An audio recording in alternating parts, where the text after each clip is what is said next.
Before we dive in, quick favor. If you're enjoying these cinematic recaps, hit like, drop a comment, and subscribe. Welcome back to Fanfics in a Nutshell. In this world, shinobi weaponize chakra spiritual and physical energy shaped into ninjutsu, genjutsu, and taijutsu. Villages function like militarized nations, with ranks, missions, and secrets stacked in layers.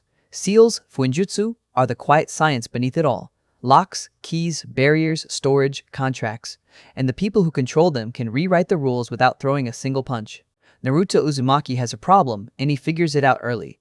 Everyone talks like they're speaking through a second mouth. They say one thing, they mean another. They smile with their teeth and their eyes stay cold. They punish you for questions you didn't know were dangerous. And when he tries to learn the pattern, tries to map it like numbers, like steps, like logic, the pattern refuses to stay still. People do not make sense. That should make him hate them. It does not. It makes him watch. He watches how the shopkeeper's grip tightens on a broom when Naruto steps close. He watches how a mother yanks her child behind her leg as if Naruto's shadow is a blade. He watches the way conversations die the moment he enters a space, like someone snuffs a candle. He watches how the village looks at him like a storm they're praying won't break. And because Naruto does not understand shame the way other people do, he asks. He asks out loud. He asks too directly. He asks like someone who never learned the dance. He is 7 when he corners a local shopkeep and tilts his head, calm as a surgeon. "What's your deal?" The man flinches like he's been slapped. "Nothing's my deal," the shopkeep snaps. "Leave." Naruto stays exactly where he is. "Yes, there is. You dislike me, but I've never done anything to you. I want to know why." The shopkeep's face twitches. The truth is poison in his mouth. He doesn't even know if he hates Naruto. He knows he's afraid. Afraid of what the boy is. Afraid of what the boy carries. Afraid of what happens if the boy gets hurt or angry or simply breaks. But who admits fear of a kid? So the man does what adults always do when they can't answer. He lies. He shoves. He shuts the door. Naruto stands outside the closed shop, watching the wood like it might open if he looks hard enough, then turns away, not angry. Just collecting data. He spends the rest of that day asking other people. Some pretend not to hear him. Some spit. Some look guilty and say nothing anyway. Some throw words like stones, monster, demon, freak without explaining any of them. None of it forms a clean pattern. It's maddening. So Naruto changes his approach. If people won't explain the rules, then Naruto will find rules that do not depend on people. He finds them in ink. It starts with a flyer pasted crookedly to a post. A warning tag from some construction crew. A paper slip slapped onto a damaged wall. Little rectangles of writing that make no sense at first, but they all share a rhythm. Lines, curves, strokes that repeat. Symbols that look like they're doing something instead of just meaning something. He follows those scraps like breadcrumbs until he finds the word that changes his life. Fuinjutsu. Sealing. Not the loud kind of power. Not the kind you can flex in front of a crowd. The quiet kind. The kind that sits under everything else like bones under skin. Naruto does not fall in love with it in a romantic way. He falls in love with it the way a starving person falls in love with food. Because seals do not lie. A seal does what it is written to do. If it fails for a reason. If it triggers because the condition is met. You can look at it, you can test it, you can rewrite it. It does not wake up one morning and decide it hates you. Naruto starts scavenging. He steals scrap paper and charcoal. He copies symbols off warning tags, off storage seals, off the little paper charms. Some shinobi stick to doors. He doesn't even know what half of it means, but he copies anyway, because copying is the first step toward mastery. He tries to ask teachers at the academy. They flinch when he speaks. They punish him for asking the wrong questions. He asks anyway. When Naruto is older, an adult in a system that still treats him like a problem with legs, he walks the academy halls with that same blunt calm. Students whisper. Instructors tighten their mouths. He doesn't react the way they expect. He doesn't bark. He doesn't cry. He just observes, like he's watching animals through glass. Iruka Umino is the first person who doesn't treat Naruto's questions like a bomb. Iruka treats them like they hurt. That's different, Naruto notices. On the first day, Iruka tries to speak to him like a normal student. Naruto says, "You get angry when they talk about me." Iruka almost trips over his own breath. "That's not something you say to a teacher." "Why not?" "Because it's rude." Naruto blinks. "It's true." Iruka's jaw tightens. He doesn't deny it. He doesn't confirm it either. He just stares at Naruto like he's seeing the boy in the village around him at the same time. "You're observant," Iruka says at last. Naruto nods once, satisfied. Yes, that's how he talks. Like truth is a tool, not a weapon. It doesn't make him popular, it makes him dangerous in a different way. Weeks turn into months, months into years. Naruto doesn't chase friendships, he doesn't chase approval, he chases answers. He chases systems. He learns chakra control the way someone learns handwriting. He is not flashy, he is exact. He will sit for hours shaping chakra until it behaves like a thread, then like a line, then like a boundary. And while other students gossip, Naruto reads. He reads anything he can get his hands on. He reads about anatomy. He reads about chakra pathways. He reads about ink mixtures and paper treatments and why some seals blur in humidity. He reads mission reports he isn't supposed to see and returns them without anyone noticing. The village keeps expecting him to explode. Naruto keeps refusing to give them the satisfaction. At night, he draws. He draws the same basic seal scripts until his fingers cramp.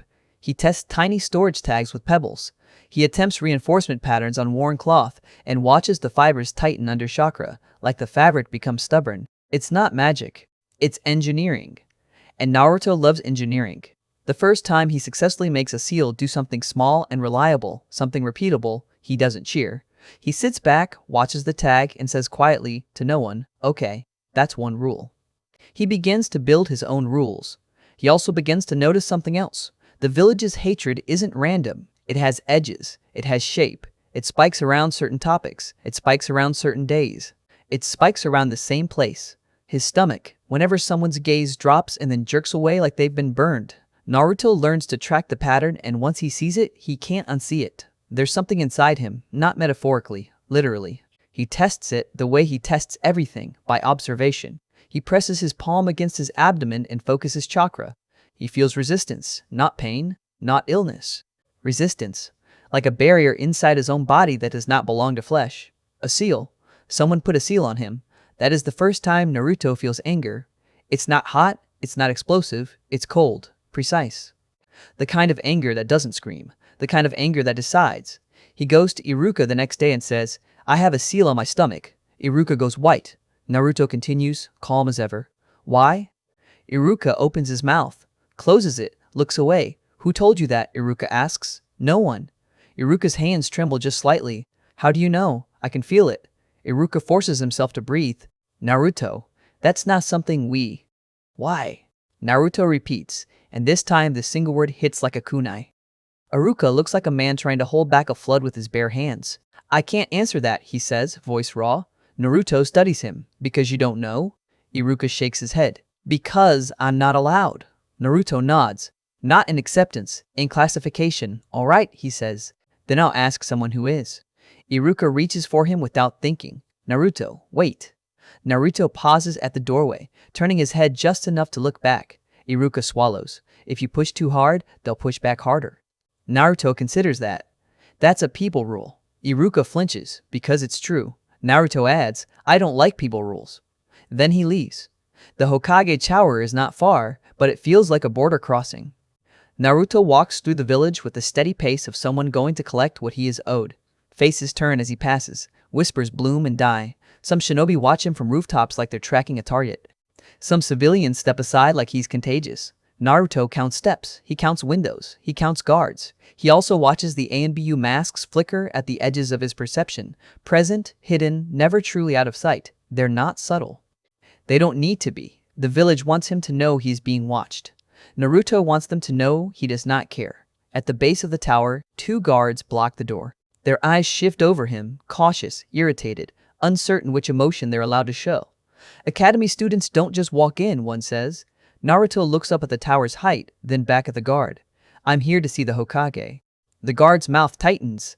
"Do you have an appointment?" Naruto pauses, genuinely thinking. "No." Then no. Naruto tilts his head. "That doesn't make sense. The Hokage is the leader. Leaders handle problems. I am a problem. Therefore, I should speak to him." The other guard snorts like he's trying not to laugh. The first guard looks like he might draw steel. "Kid," the first guard says, "go home." Naruto's gaze does not shift. It does not waver. It is too flat to be fear. "I don't have a home that answers questions," Naruto says, and the line lands heavier than he intends. Something changes behind the guards, a pressure in the air. A flicker of attention. An ANBU appears without appearing, a masked figure stepping out of shadow like the shadow chooses to become a person. Naruto does not jump. He just looks at the mask. "Uzumaki Naruto," the ANBU says, voice distorted. State your purpose. Naruto says it again, cleaner, sharper. I have a seal on my stomach. I want to know why. The ANBU is silent for half a breath too long. Then, wait. Naruto waits. The guards' exchange looks like they're watching a storm decide where to strike. Minutes stretch. Naruto stays still, not because he's obedient, but because waiting is also a test, and Naruto never wastes tests. The door opens. A different shinobi steps into view. Older, composed, eyes like tired iron. He looks at Naruto as if he's seeing the boy in a memory at the same time. Come, the shinobi says. Naruto walks forward. He passes through the threshold of the tower, into polished halls and thick walls, into the heart of the village that has spent his whole life pretending he's a mistake.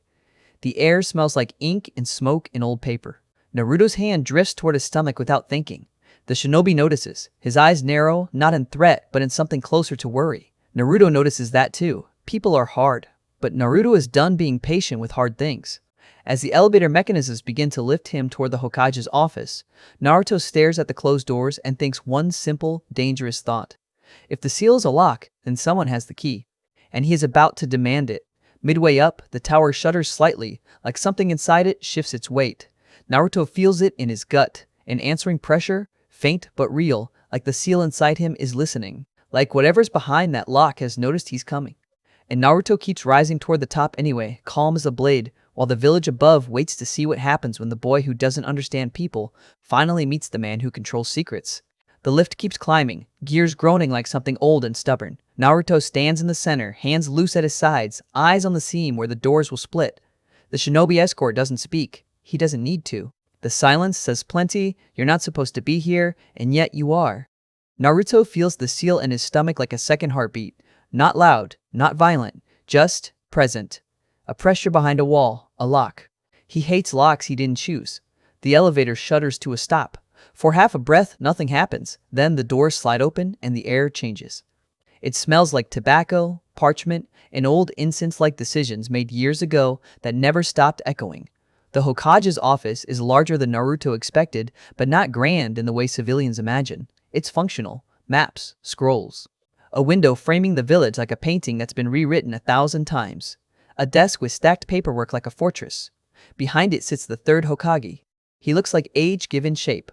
Wrinkles carved by wars, eyes that have seen too much and learned to hide the weight behind calm. He watches Naruto the way a chess player watches a piece that's moved wrong, but might be brilliant. Naruto walks in without hesitation. The escort closes the doors behind him and fades to the side like furniture. The Hokage takes one slow pull from his pipe, then exhales smoke in a patient ribbon. Naruto, he says, voice gentle but not soft. You came all the way up here. Naruto nods once. Yes, and you said you have questions. I have a seal on my stomach, Naruto says, steady. I want to know why. The room doesn't react. That's the first trick. No gasps, no flinches, no sudden panic. Just the Hokage's gaze sharpening by a degree. You can feel it, the Hokage says. Yes. How? Naruto answers simply. I study seals. The Hokage's eyes flicker toward Naruto's hands. Ink-stained. Calloused in the way of someone who writes more than he sleeps. You've been teaching yourself, the Hokage says. Naruto doesn't bother denying it. No one else would. That lands. Not as accusation. As fact. The Hokage exhales again. The smoke curls, lazy and controlled, like he's buying time without making it obvious. That seal, the Hokage says at last, is not something we discuss lightly. Naruto's stare doesn't move. It's on my body. That makes it my business. The escort shifts subtly, barely a sound, but Naruto catches it. A warning. A reminder that there are lines in this room. Naruto ignores the reminder.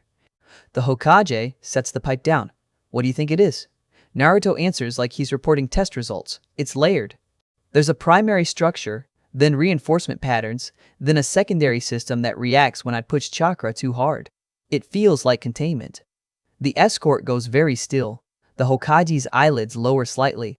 That's an impressive analysis. Naruto's mouth barely moves. It's obvious when you know what to look for. The Hokage leans back, folding his hands. And what do you want from me? Naruto's voice stays calm, but the words are knives. The truth. The Hokage holds his gaze for a long moment, as if weighing what truth would cost. Then, slowly, there is something sealed within you. Naruto's stomach tightens. The seal seems to hum, faint and watchful. Naruto says, what? The Hokage doesn't answer with a name yet. He answers with history. "12 years ago," he begins, and Naruto's mind instantly tags the phrase as a pivot point. "This village was attacked. A creature of immense chakra and rage breached our walls. Many died." Naruto's eyes don't widen. He doesn't gasp. He just listens, collecting the shape of the story. "The nine-tailed fox," the Hokage says quietly. Naruto's heart doesn't race. His mind does. He's heard the name in whispers, in stories told to scare civilians into behaving. "A myth with teeth," the Hokage continues. "It could not be killed, not with the methods available, so it was sealed." Naruto's voice is a thin line. Sealed where? The Hokage's eyes don't leave him. Into you. For a second, the room is silent in a way that feels physical, like the air itself braces. Naruto doesn't stumble. He doesn't collapse. He doesn't scream. He just stares at the Hokage and says, "So they hate me because they think I am it."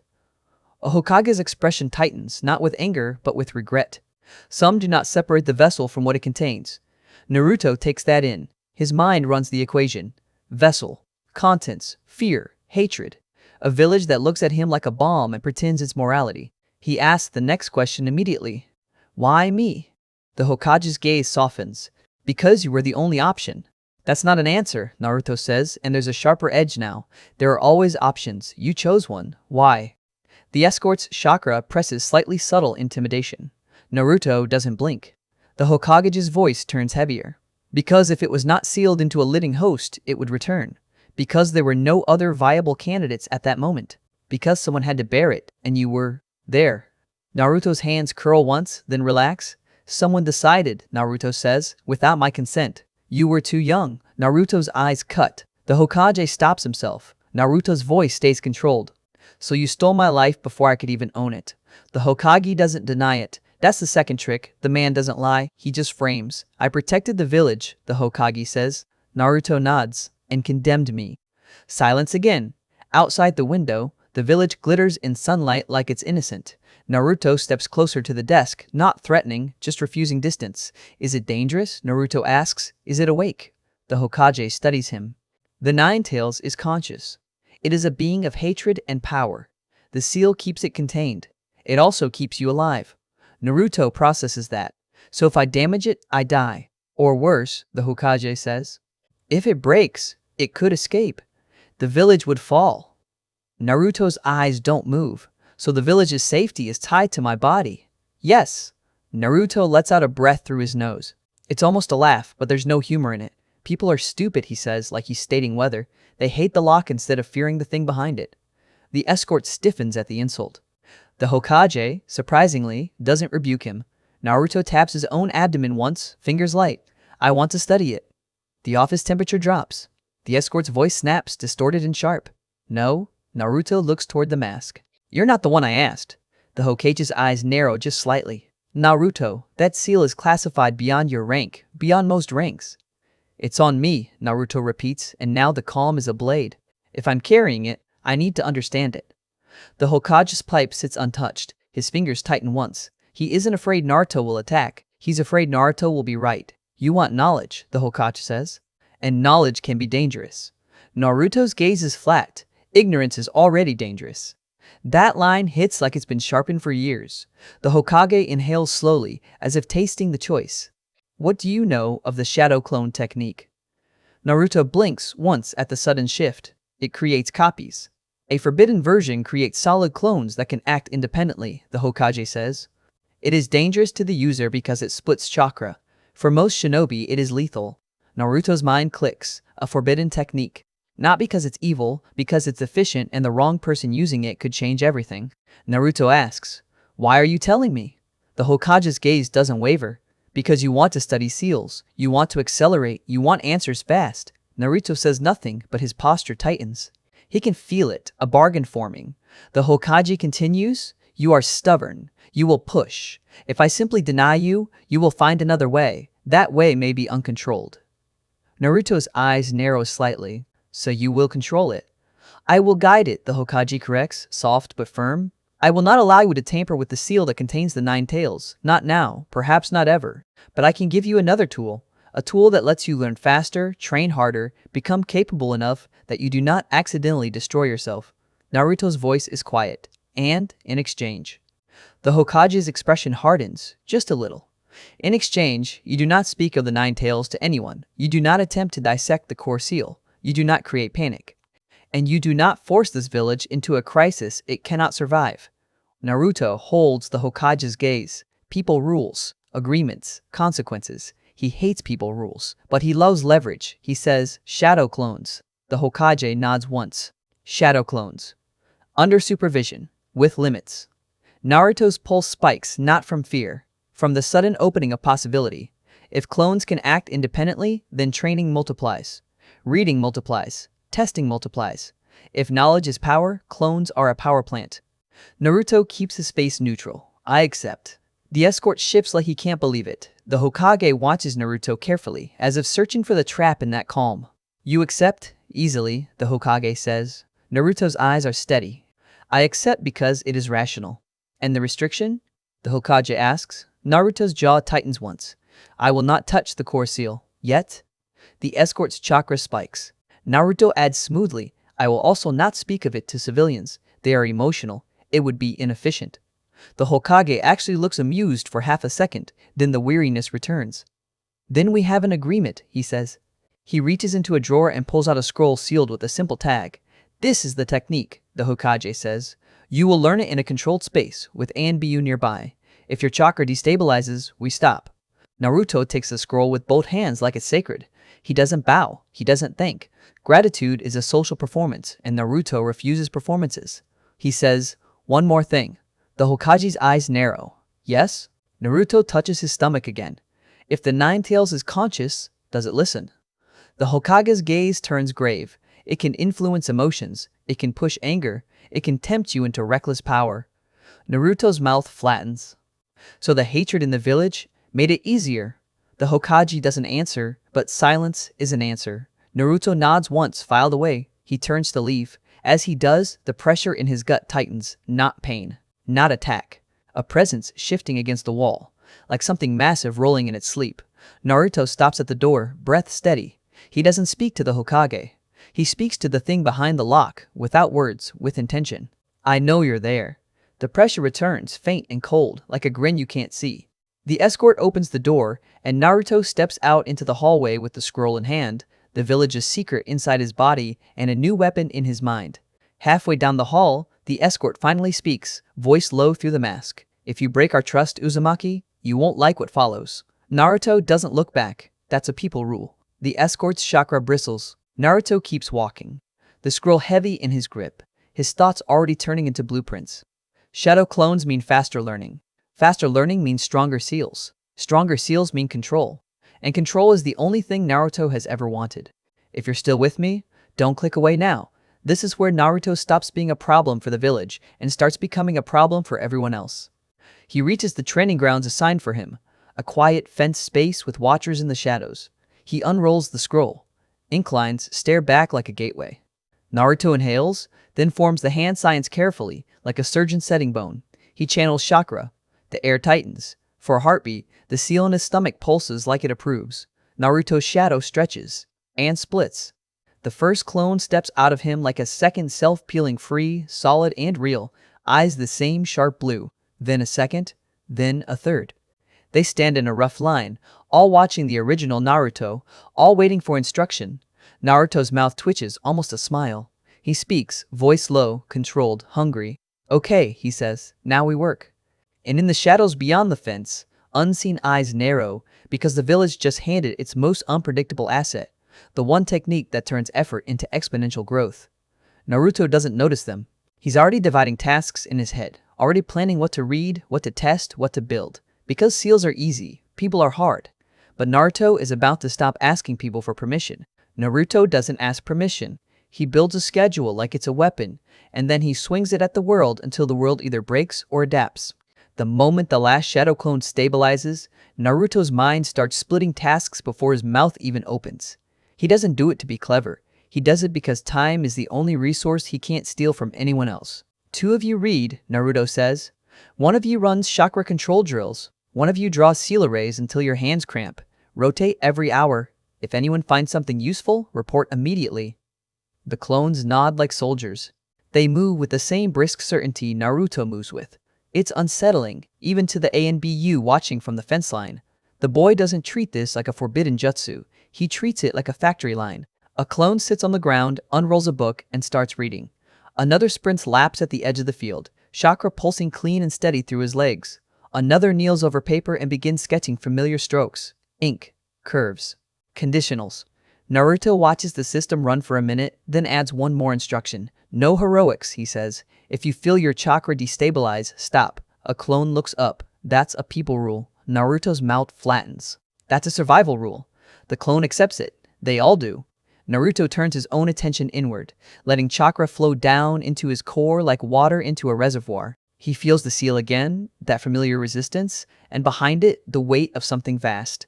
It's like standing with your back to a locked door and knowing there's a beast on the other side, breathing, listening. He doesn't speak to it again. Not today. He has work. Under Ambiu supervision, he practices the shadow clone technique until he can form a single clone without wobble, then 2, then 5. The Hokage's limit is reasonable. Naruto learns fast that reasonable is just another word for comfortable for people who aren't carrying a living catastrophe in their stomach. Still, he doesn't push past the watchers, not yet. He files the limit away, because Naruto is patient when patience buys him resources. When the training session ends, the clones disperse. Naruto expects them to pop and vanish. Instead, one clone hesitates. It looks at Naruto with his own eyes, but there's a new sharpness there, like the clone has already learned something the original hasn't. Report, Naruto says. The clone taps the book he was reading. Basic seal scripts are built around a grammar, not a symbol set, a grammar. If you learn the grammar, you can predict what a seal does even if you've never seen the exact array. Naruto's pulse ticks up. That's not a small detail, that's a foundation. The clone continues. There's also mention of a chakra network support seal, not for containment, for distribution, like stabilizing flow to reduce strain. Naruto goes still. A support seal for chakra distribution isn't a weapon, it's a frame, a skeleton that makes everything else easier to carry. Where? Naruto asks. The clone points to a passage. Naruto reads it, eyes scanning fast. He doesn't need poetic language, he needs function. When the clone finally dispels, the knowledge hits Naruto like a punch memory, understanding all at once. He staggers half a step, then steadies. So that's the trick. Shadow clones aren't just manpower, they're time theft. Naruto walks home with his mind buzzing, not with excitement but with hunger. The village around him feels smaller, like he's outgrowing its walls. He doesn't have a real apartment. He has a space assigned to him, a bare room that feels like it's waiting for him to fail, so it can be reclaimed. He doesn't care. He lays paper out on the floor, lights a candle, and starts drawing. He draws the chakra distribution concept as if it's a machine. He maps it onto the human body in crude lines, main pathways, branch points, points of tension. He cross-references with the anatomy books he's hoarded. He checks where chakra coils cluster. He writes notes in the margins like a scientist. Then he tries, not on his stomach seal, not on the beast lock. He keeps the bargain. He tries on his wrist. A supportive array, simplified, designed to encourage smoother chakra flow through the hands. Better control, less fatigue, less strain on fine motor tasks. It's basic, it's imperfect, it's also his. When he channels chakra into it, the ink warms. The lines shimmer faintly. Naruto feels his chakra in his fingertips steady, like a trembling wire pulled taut. He stares at it. Then he says quietly, "Okay, that works." A laugh tries to rise in his throat, surprised and sharp. He crushes it before it becomes sound. Happiness is loud. Loud gets noticed. But the next day, his handwriting is cleaner. His chakra strings are tighter. His seals don't blur when his focus shifts. That's the first real advantage. The second advantage comes from something Naruto doesn't expect. He starts sleeping less. Not because he wants to, because he can't shut his mind off. With clones feeding him hours of study at a time, his brain becomes a crowded room. Information piles up like stacked scrolls. It's useful, but it's heavy. At the academy, he sits in class while a teacher drones about basic transformation jutsu, and Naruto is thinking about seal grammar, about conditional triggers, about ink ratios. Someone calls his name. Naruto looks up 2 seconds late. The classroom laughs. Naruto doesn't. He doesn't care about laughter. He cares about inefficiency, and the academy is full of it. He starts using clones outside the official supervision window, just one at a time, careful and subtle. One clone reads in the library while Naruto attends class. When the clone dispels, Naruto absorbs an hour of reading without leaving his seat. It's risky. It works. Iruka notices first. Naruto answers a question about chakra circulation with the precision that doesn't match the lesson. Iruka narrows his eyes. Naruto, stay after class. Naruto stays. Because Iruka isn't like the others. Iruka might yell, but he doesn't lie. When the room empties, Iruka folds his arms. Where are you learning this? Naruto meets his eyes. I read. You read? Iruka repeats, skeptical. That's not in the academy text. Naruto's voice stays even. The academy text is incomplete. Iruka's jaw tightens. Naruto? It is, Naruto says, blunt. You know it. Everyone knows it. It teaches the minimum. The minimum makes dead Chūnin. Iruka flinches like Naruto slapped him with truth. Then, softer, be careful. Naruto tilts his head. That's a people rule again. Iruka exhales. No, that's me trying to keep you alive. Naruto studies him for a beat, then nods once. Okay, he doesn't promise. He doesn't do comfort promises. He does plans. So he makes a plan to get stronger faster, safer.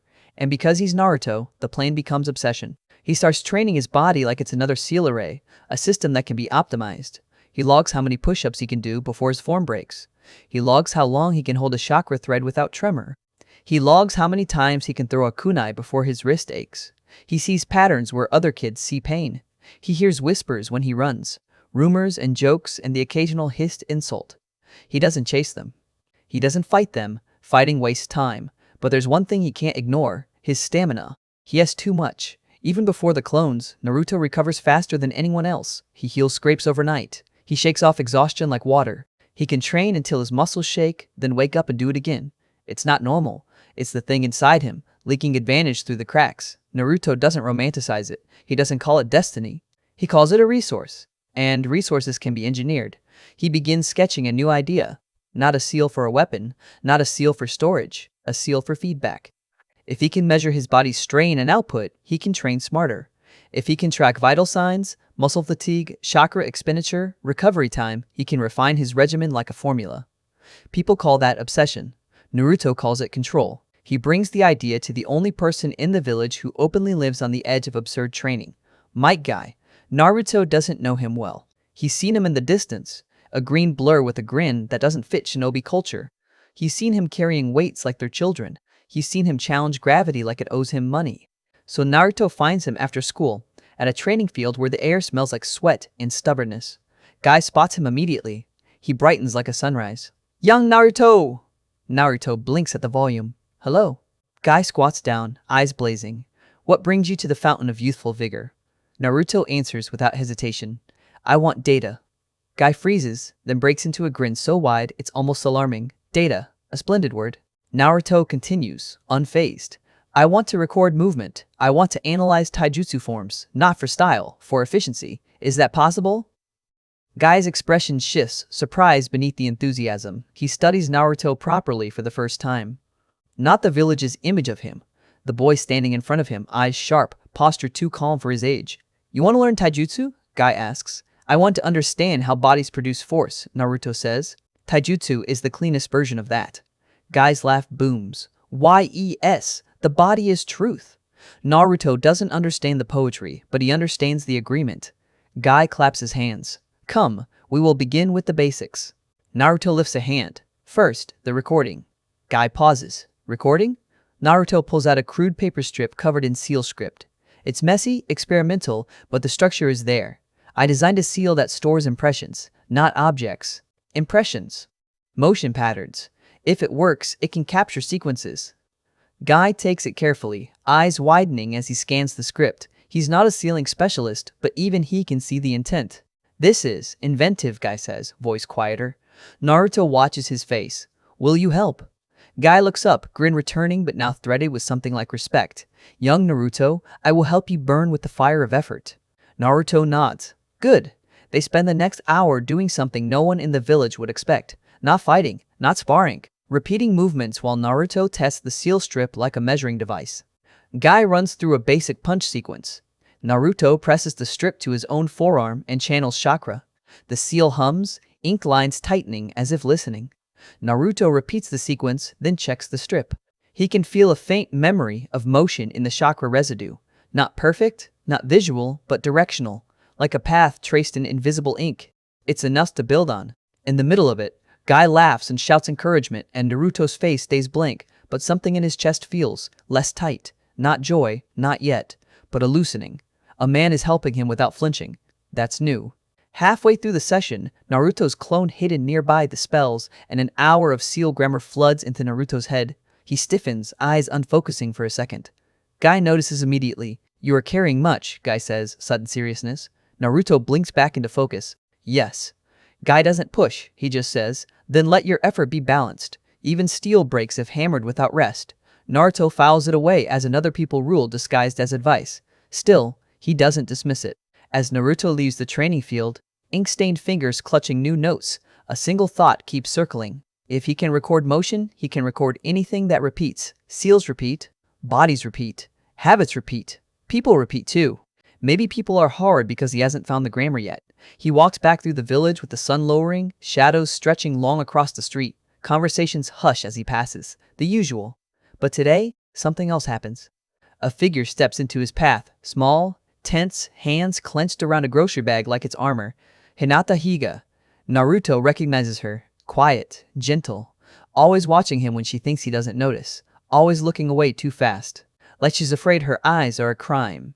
Today, she doesn't look away. Her face is red, tears cling to her lashes. She's breathing like she ran here, like she chased him down.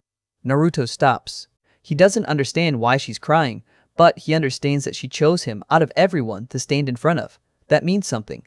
Hinata's voice trembles. Naruto, she swallows hard.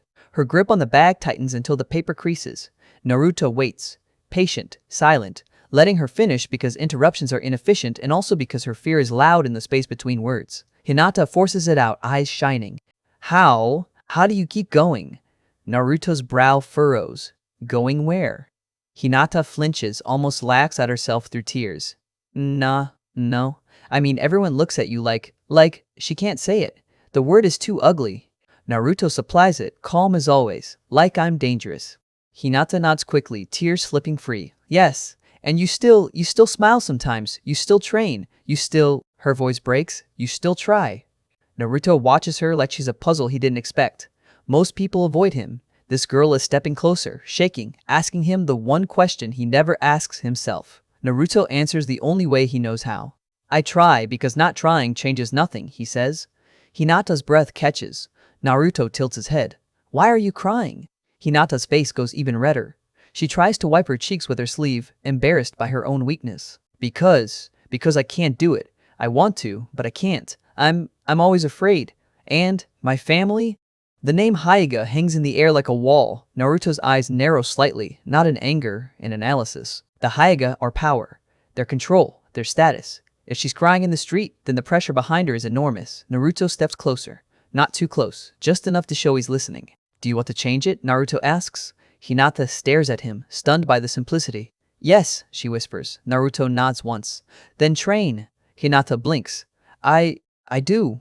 But Naruto cuts in, gentle but firm. Train differently. Train consistently. Train with a plan. Fear is a habit. Habits can be rewritten. Hinata's lips part. Her eyes tremble as if she's looking at a door she didn't know existed. Naruto adds, if your family doesn't help, find another way. Hinata swallows. With who? Naruto looks at her, and for a second his expression shifts. Not softness exactly, something like recognition. With me, he says, like it's obvious. Hinata freezes. The street around them feels suddenly too quiet, like the village itself leans in to listen.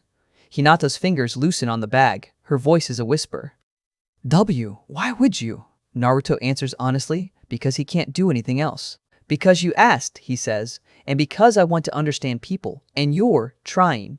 Hinata's eyes flood again, but this time the tears look different. Not just pain, relief. Something warm fighting its way through the fear. A passing civilian sees them. Naruto standing close to a Hyuga girl, and the look they throw him is sharp, suspicious. Hinata notices. Her shoulders hunch, instinctive retreat. The old habit. Naruto sees it, and something in him tightens. He turns his head toward the civilian, gaze flat, unblinking. The civilian flinches and hurries away. Naruto looks back at Hinata. Tomorrow, training field, after school. Hinata nods so fast it's almost desperate. Why? Yes. Naruto takes a step back. He doesn't touch her. He doesn't know what touch means to people yet. He just gives her the plan. Then he walks away. And behind his ribs, behind the calm, something unsettled starts to wake up. Not the Ninetales, something else. Connection. He doesn't know if it's dangerous. He doesn't know if it's a weakness. But as he turns the corner, he feels the eyes of the village follow him, and for the first time in a long time, he isn't alone in the center of that attention. The next day is going to matter, because Naruto just offered his time, his most precious resource, to someone else. And the moment he does, the world around him begins to shift its aim, as if the village is deciding whether to let this bond live or crush it before it becomes something stronger. Naruto wakes before dawn because his brain doesn't believe in mercy. He sits on the edge of his bed, elbow on knee, staring at the seal notes spread across the floor like scattered bones. The candle is dead. The air is cold. The village is quiet in that tense way that always feels like it's holding its breath around him. He thinks about Hinata's tears, about the way she asked him how he keeps going, like he has some secret recipe for surviving being treated like a loaded weapon. He doesn't have a recipe, he has a system. And now he has a second variable, another person inside the system. That's dangerous. That means outcomes he can't fully control. Naruto hates that. Naruto also can't stop thinking about it. So he does what he always does when he doesn't understand something. He builds a plan. After school, Naruto reaches the training field early. He marks a rough square in the dirt with 4 pebbles, corners, boundaries, reference points. He sets up 3 seal tags on fence posts at different heights, each one calibrated to react to chakra touch, so he can measure control in tiny increments. He lays out a stack of paper for notes. Everything has a place. Everything has a purpose. When Hinata arrives, she looks like she almost turned around 5 times on the way here. Her steps are hesitant. Her fingers fidget at the edge of her sleeves. Her eyes meet Naruto's for half a second, then flick away like they've been punished before. Naruto watches the movement and sees the pattern. Fear pulls her inward. Habit. Conditioning. Years of being corrected into silence. He points to the pebbled square. Stand there. Hinata startles. Oh, okay. She steps into the square like she's stepping into judgment. Naruto says, breathe. Hinata blinks. Breathe? Yes. In. Out. Slow. She does it, awkward at first. Naruto waits until her shoulders drop a fraction. Good, Naruto says. He says it without emotion, but the word still lands like a rare coin. Hinata's cheeks color. She nods, small. Naruto continues, voice calm, clinical. Tell me your goal. Hinata's hands twist. I want to be stronger.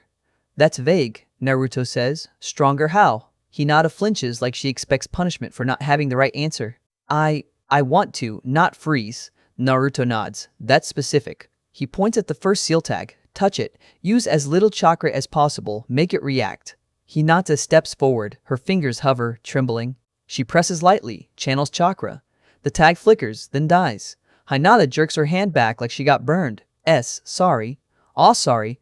Sorry. N. Naruto shakes his head. Don't apologize. Try again. Hinata swallows. She touches the tag again, breath shaky. Chakra pulses. Too much. Too fast. The tag flares bright and blows out, paper curling at the edges. Hinata's eyes widen in horror. I ruined it. Naruto stares at the tag. Then he says, that's useful. Hinata looks at him like he's speaking another language. Naruto picks up the ruined tag and turns it in his fingers. Your control is inconsistent. You either starve the seal or flood it. That means your fear changes your output. Hinata's lips part. I didn't. Naruto holds up a finger. We can fix it. He kneels, places a new tag, and draws a small circle in the dirt beside it. This is your anchor. When you touch the tag, you keep your focus on this circle. Not on me, not on the tag, not on failing, on the circle. Hinata's breath catches. That's allowed? Naruto blinks. Why wouldn't it be? Hinata doesn't answer because the truth is ugly. She tries again. Circle. Breath. Touch. The tag flickers cleaner this time, controlled. Hinata's eyes go wide, not with fear, but shock. Naruto nods once. Again. They do it again. And again. And again. By the 10th repetition, Hinata's shoulders are trembling, but the tag is reacting with more consistency. Naruto watches her closely, not like a teammate yet, more like a complex seal array he's learning to read. Her fear spikes when she thinks she's being judged. It drops when she has a clear instruction. She responds to structure the way Naruto does. That recognition is familiar. It makes Naruto's chest feel tight in a way that isn't anger. Hinata wipes sweat from her brow with her sleeve and whispers, thank you. Naruto pauses. For what? For not laughing, Hinata says, voice fragile. Naruto's eyebrows knit. Why would I laugh? Hinata looks down. Because everyone else does. Because weakness is entertainment to people with power. Naruto doesn't say any of that. He just says, we're here to improve. Laughing is inefficient. Hinata's mouth twitches, almost a smile. The next day, she arrives on time. The day after that, early. By the end of the week, she doesn't flinch as hard when Naruto speaks. She still stammers, still blushes, still looks like her own body is trying to betray her, but she shows up. That matters to Naruto more than talent, because showing up is the only honest promise. Their training evolves. Naruto introduces movement drills. Hinata demonstrates gentle fist basics, careful, precise strikes aimed at chakra points. Naruto watches like he's recording a machine. Again, he says, and she repeats. He tests his own body against the motions, then uses his seal strip to capture the flow pattern. It's imperfect, but every day it gets better. The strip doesn't store video, it stores a path, a rhythm, a pulse. And when Hinata corrects his stance, quietly, timidly, Naruto lets her. That too is new. One afternoon, as they take a brief break, Hinata sits on the grass, breathing hard, and says without looking at him, "You're different." Naruto drinks water. Yes. Hinata's cheeks color. She forces herself to continue. Most people, they act one way and mean another. You don't.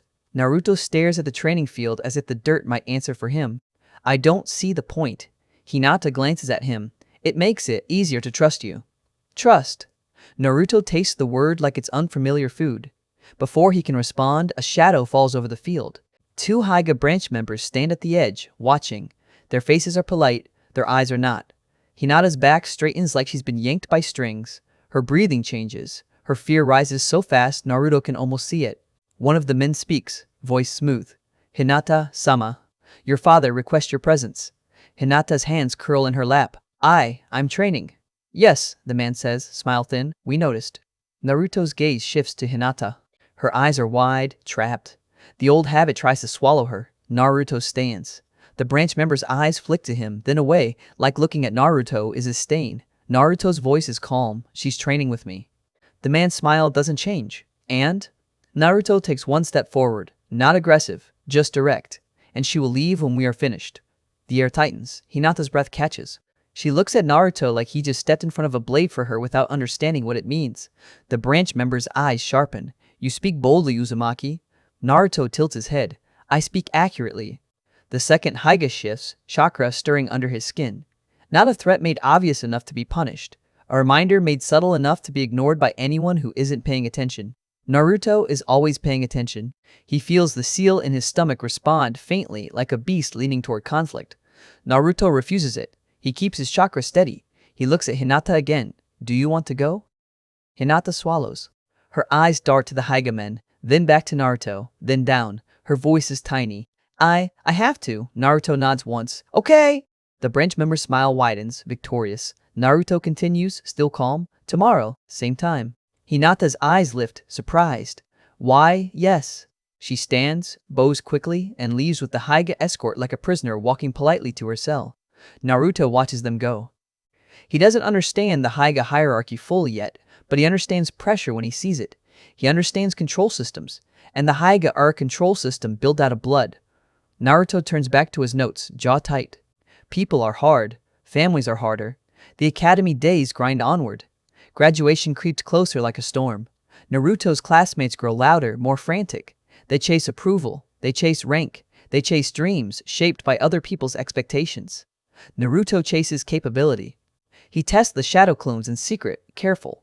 One clone reads in the library. Another runs endurance drills. Naruto himself practices seal arrays until his wrists burn.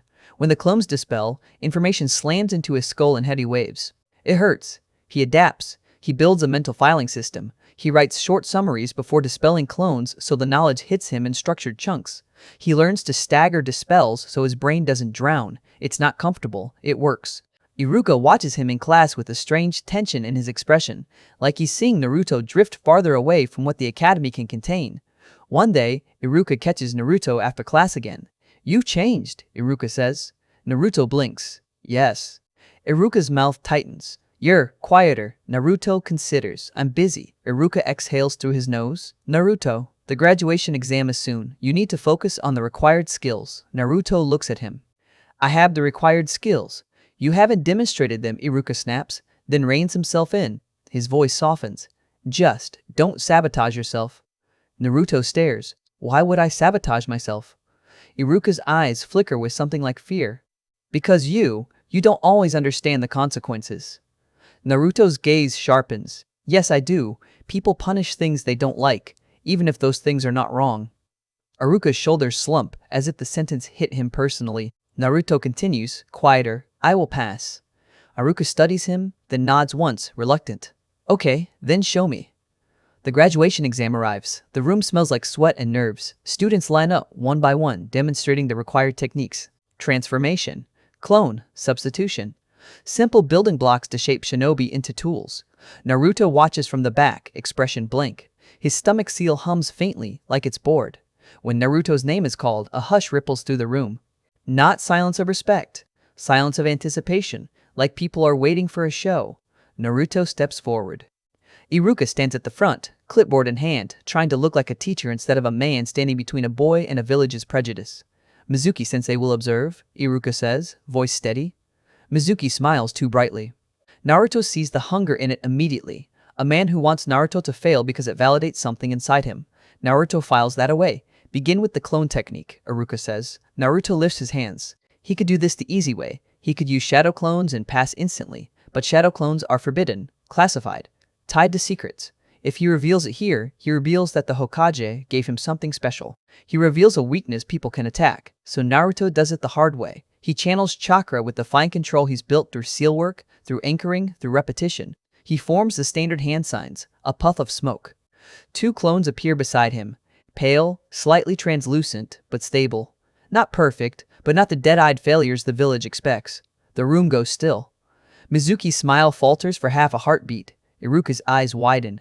Naruto's clones stand straight, balanced, not collapsing. They hold for several seconds before fading cleanly. Iruka clears his throat, forcing his voice to remain professional. Acceptable. Naruto nods once, as if he expected nothing else. Transformation is next. Naruto shifts into an adult form with clean proportions, no wobble. Substitution follows, crisp and controlled. The exam ends. Naruto passes. The room feels wrong about it. As Naruto steps off the floor, he hears whispers start to bloom again, confused, irritated, resentful. He ignores them. But on the edge of the room, Hinata meets his eyes. Her cheeks are pink. Her gaze is shaky, but she holds it. Pride shines through her fear like a small flame. Naruto's chest tightens again. That same unfamiliar pressure. He looks away first, not because he's embarrassed, but because he doesn't know what to do with being seen like that. As the students begin to celebrate, Iruka approaches Naruto, expression complicated. You did it, Iruka says, voice low. Naruto nods. Yes. Iruka hesitates, then reaches into his pouch and pulls out a forehead protector. The metal plate catches the light, the leaf symbol gleams like a promise. Iruka holds it out with both hands. Naruto takes it.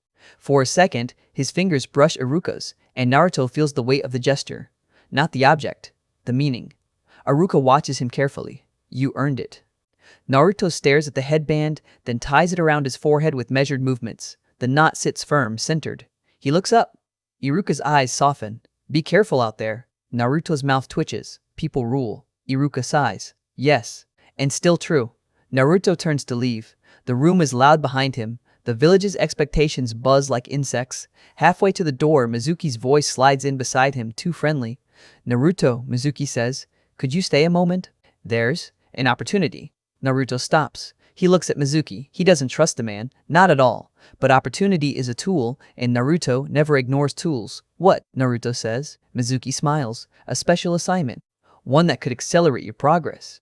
Naruto's eyes narrow slightly. Accelerate. That's a word that always comes with a hidden cost. And as Naruto stands in the doorway with his new headband, his stomach seal tightens like the beast inside him is listening again, amused. Because this is the moment where the village either starts treating him like a shinobi, or tries to use him like a weapon. And Mizuki's smile already looks like a knife. Mizuki's smile hangs in the air like bait. Naruto doesn't step closer, he doesn't step back. He stands exactly where he is and lets the man talk, because people love to reveal themselves when they think you're listening the way they want. A special assignment, Mizuki repeats, voice low, conspiratorial. Something outside the usual graduation ceremony. Naruto's eyes track Mizuki's face, the tiny muscle movements, the way the teacher's gaze keeps flicking to the headband like it offends him. Naruto files it away. What assignment? Naruto asks. Mizuki leans in. A test. For those with potential. The Hokage keeps a forbidden scroll in a secure location. If you can retrieve it and learn a technique from it, you'll prove you're ready for more than the Academy's basics. Naruto's mind is already working through the logic like a ceiling array. Forbidden scroll. Secure location. Retrieve it. Learn a technique. That is not a test. That is a crime. Naruto doesn't show surprise. He doesn't show suspicion. He just asks, flat, why me? Mizuki's smile widens. Because you're different. Because you have more chakra than anyone else your age. Because you can do things other students can't. Naruto hears the truth behind the flattery. You're convenient. You're disposable. He asks the next question. Why would the Hokage allow this? Mizuki laughs softly. It's a secret test. He won't tell you outright. It's for those who can think independently. Naruto's eyes narrow a fraction. The Hokage is many things. He is not sloppy with secrets. If this is real, it's dangerous. If it's fake, it's a trap. Either way, Mizuki benefits. Naruto looks past Mizuki toward the hall where Iruka is still talking to other graduates, smiling in that tired way that looks like he's forcing hope into existence. Naruto thinks about the bargain he already made with the Hokage. The Shadow Clone Scroll exists. Naruto already has it. The Hokage gave it to him, so Mizuki is lying. The question becomes, why? Naruto turns back to Mizuki. Where? Mizuki's eyes brighten like he's tasted blood. Tonight, after dark. The storage building behind the Hokage monument. The scroll is sealed and guarded, but you're clever. You can do it. Naruto nods once as if agreeing. Good, Mizuki says quickly. And Naruto, don't tell Iruka. He worries too much. This is your chance. Naruto says nothing. Silence makes people nervous. Mizuki mistakes it for obedience. Mizuki pats Naruto's shoulder like they're allies, then slips away. Naruto stands alone in the doorway for 3 heartbeats, letting the plan settle. He doesn't feel fear. He feels clarity. Mizuki wants him to steal the Forbidden Scroll. That means Mizuki either wants the scroll or wants Naruto blamed for taking it. Either way, it's an attempt to control Naruto through consequence. Naruto does not like being controlled. So Naruto does what he always does. He builds a better system. That night, Naruto doesn't go alone. He sits at his table in the dim room, draws a simple seal tag with a sensory trigger, cheap paper, quick ink, good enough for one use. He bites his thumb, adds a drop of blood to anchor the signature. Then he makes a single shadow clone. The clone looks at him with his own eyes and says, illegal? Naruto nods. Yes. The clone's mouth twitches. We already do illegal things. That's a people rule, Naruto says. Illegal is what they call it when they want control. We call it efficient. The clone accepts that without argument. Naruto lays out the steps like he's briefing a mission. You go to the storage building, Naruto says. You observe guards. You do not engage. You do not get caught. You retrieve nothing. You place this sensor tag on the inside frame of the door. He slides the tag across the table. The clone takes it. Purpose. To see who else goes there, Naruto says. The clone nods. And you? I will follow you at distance, Naruto says. If you're compromised, you dispel and I leave. The clone pauses. If Iruka is involved? Naruto's gaze sharpens. If Iruka is involved, then this is worse. Because Iruka isn't greedy. Iruka isn't stupid. If Iruka moves like a pawn in someone else's plan, it means the plan is already bleeding into the village's core. Naruto hates that. They move after midnight. Naruto keeps his chakra low, steps quiet. The clone moves ahead, a shadow among shadows. Naruto watches rooftops for A and BU presence and finds the usual distant flicker's eyes that track him out of habit, not urgency. That matters. If the village believed Naruto was about to commit a major theft, the watchers would be tighter, closer, ready. They aren't. So the village doesn't know, so Mizuki is acting alone or acting as a front. Naruto stores that conclusion. The storage building sits quiet under the monument's shadow. 2 Chūnin guards stand outside, bored, unaware. They look normal. Too normal. Naruto notes their posture, their attention drift. Not a trap set by the Hokage, a real guard post. The clone circles wide, counts patrol steps, times their turn. Naruto watches from a roofline, still, patient. The clone slides behind the building at the right moment, presses close to the wall, and waits for a gap. Then it moves in a smooth burst, slips a wire tool under the latch, and opens the side door just enough to slide in. Naruto's breath stays steady. Inside, the clone places the sensor tag on the inner frame, exactly as instructed. The tag's ink warms faintly armed, listening. The clone leaves without taking anything. It returns to Naruto's position a minute later, eyes sharp. Scroll is there, it says. Sealed. Heavy security inside. But the outside guards are lax. Naruto nods. Good. The clone dispels, and Naruto absorbs the mission like a cold wash. He doesn't move immediately. He waits. Because now the sensor tag is the bait. If Mizuki comes, Naruto will know. If someone else comes, Naruto will know. And if Iruka comes, Naruto's jaw tightens. He waits until just before dawn. A shadow appears at the edge of the building, moving fast and careful. Not Mizuki. The posture is wrong. The gait is heavy with urgency. Iruka. Naruto's stomach drops, not with fear, but with something sharper, irritation mixed with a strange, uncomfortable concern. Iruka slips past the guards with the ease of someone who belongs here. He doesn't announce himself. He doesn't hesitate. He forces the door. The sensor tag pings. Naruto feels it in his chakra like a bell ringing inside his bones. He doesn't run down immediately. He watches. Iruka enters. Seconds later, the guards notice. There's a brief flare of confusion. Then they move to follow. Naruto sees Iruka's urgency spike. He's not here to steal. He's here to stop something. Naruto's mind snaps the pieces into place. Mizuki told Naruto to steal the scroll. Naruto didn't. So Mizuki likely escalated. He likely moved himself or sent someone, then tipped Iruka off, forcing Iruka to chase Naruto into the dark. A clean frame. Naruto the thief. Iruka the pursuer. Mizuki the helpful witness. Naruto's eyes go cold. People are hard. People also repeat patterns. Mizuki's pattern is obvious now. Naruto drops from the rooftop and moves. The forest beyond the village is a black seam. Naruto finds Iruka there, not far past the gate line, breath rough, kunai in hand, head snapping side to side like he's tracking a target that should be here. Iruka spins when Naruto steps out of shadow. His relief flashes for half a heartbeat, then anger slams over it. Naruto. Iruka snaps. What were you thinking? Naruto tilts his head. I didn't steal anything. Iruka freezes. What? Naruto says it again, slower. I didn't steal the scroll. Iruka's eyes flicker, recalculating. Mizuki said. Mizuki lied, Naruto says. Iruka's mouth tightens. Then why are you here? Naruto's gaze is flat. Because you are. Iruka flinches. Naruto, this is serious. If you took the scroll. I didn't, Naruto repeats, and the certainty in his voice forces Iruka to really look at him. Iruka's shoulders sag a fraction. Then, why did Mizuki send me after you? Naruto answers without emotion. To frame me. Iruka's face hardens. Why would he? A laugh cuts through the trees. Mizuki steps from behind a trunk like he's been waiting for this scene to ripen. His headband gleams under moonlight. His eyes are bright with satisfaction. There you are, Mizuki says. Both of you. Perfect. Iruka turns, fury rising. Mizuki, what is this? Mizuki's smile is a blade now. It's simple, Iruka. The demon brat needed to be dealt with. The scroll is missing. And here you are, alone with him in the forest. Iruka's voice shakes with rage. Naruto didn't steal anything. Mizuki's eyes flick to Naruto, amused. Oh? Then why is he here? Why is he holding that pouch? Naruto doesn't have the scroll. But Mizuki doesn't care about truth. He cares about narrative. Iruka steps forward, chakra rising. This is treason.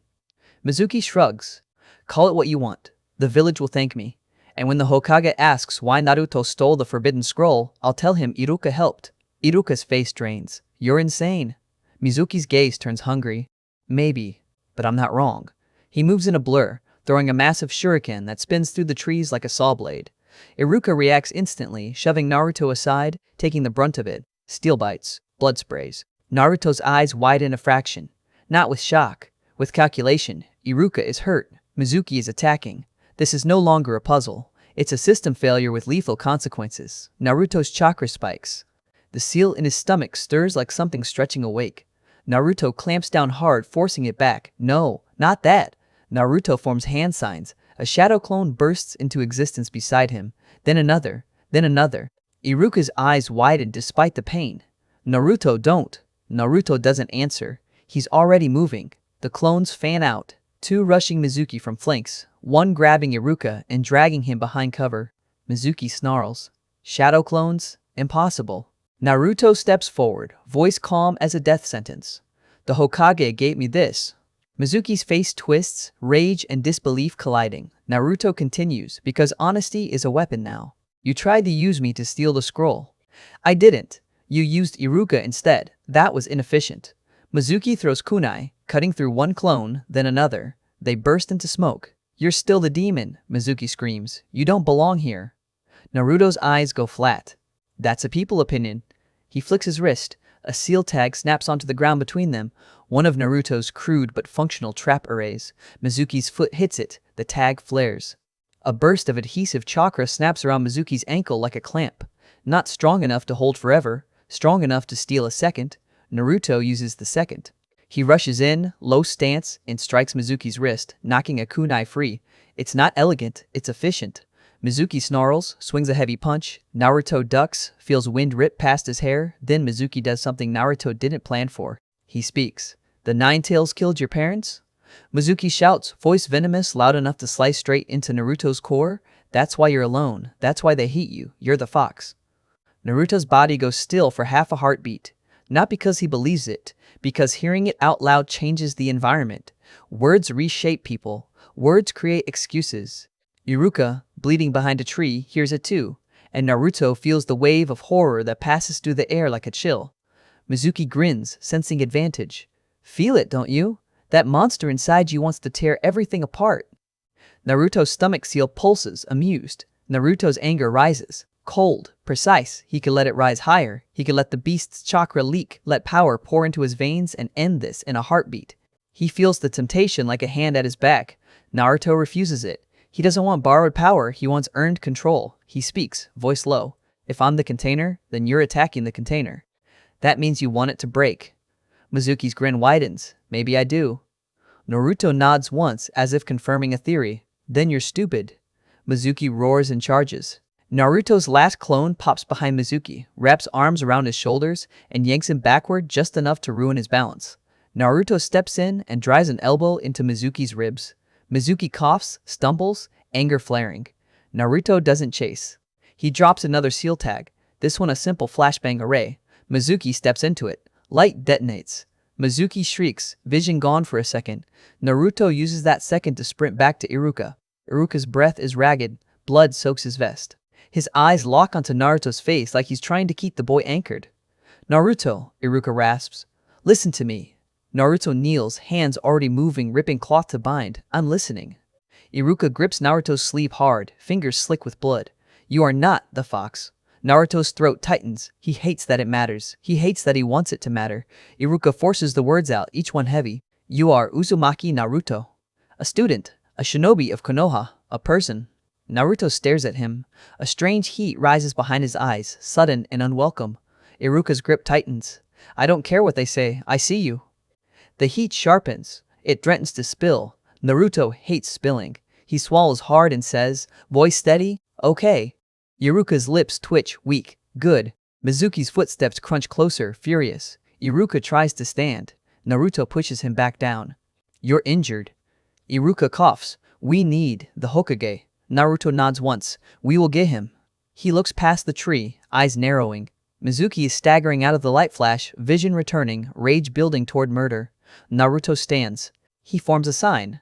2 more shadow clones appear, because Naruto doesn't care about secrecy anymore if Iruka dies. "If you're still here, don't blink." This is where Naruto stops being the village's rumor and starts becoming its problem. The clones lift Iruka carefully, moving him deeper into cover. Naruto faces Mizuki. Mizuki snarls, blood at the corner of his mouth, eyes wild. "You can't hide behind tricks forever." Naruto's voice is quiet. This isn't hiding. He pulls out a seal tag, presses it to his palm, and channels chakra.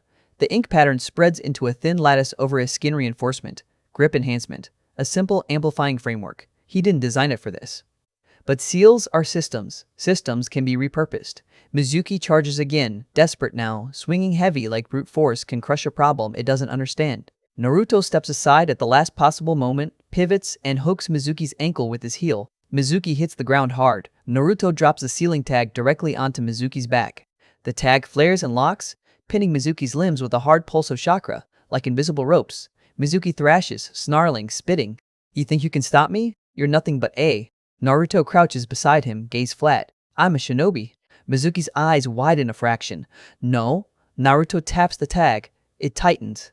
Mizuki's body goes rigid, pinned, helpless. Naruto stands, turns, and signals his clones. They carry Iruka toward the village, moving fast. Behind them, A and BU finally appear, masks cutting through the trees like silent verdicts. They secure Mizuki with professional brutality. Naruto watches them for 1 heartbeat, then looks at Iruka, still bleeding, still conscious through sheer stubbornness. Iruka's eyes meet Naruto's. In them is pain, relief, and something else. Pride that looks like it hurts. Naruto doesn't know what to do with pride directed at him, so he does what he always does, he keeps moving. The village gates loom ahead. The first light of dawn spills across rooftops. Somewhere in that pale light, the Hokage will be waiting, pipe smoke, and old eyes, and the weight of choices made 12 years ago.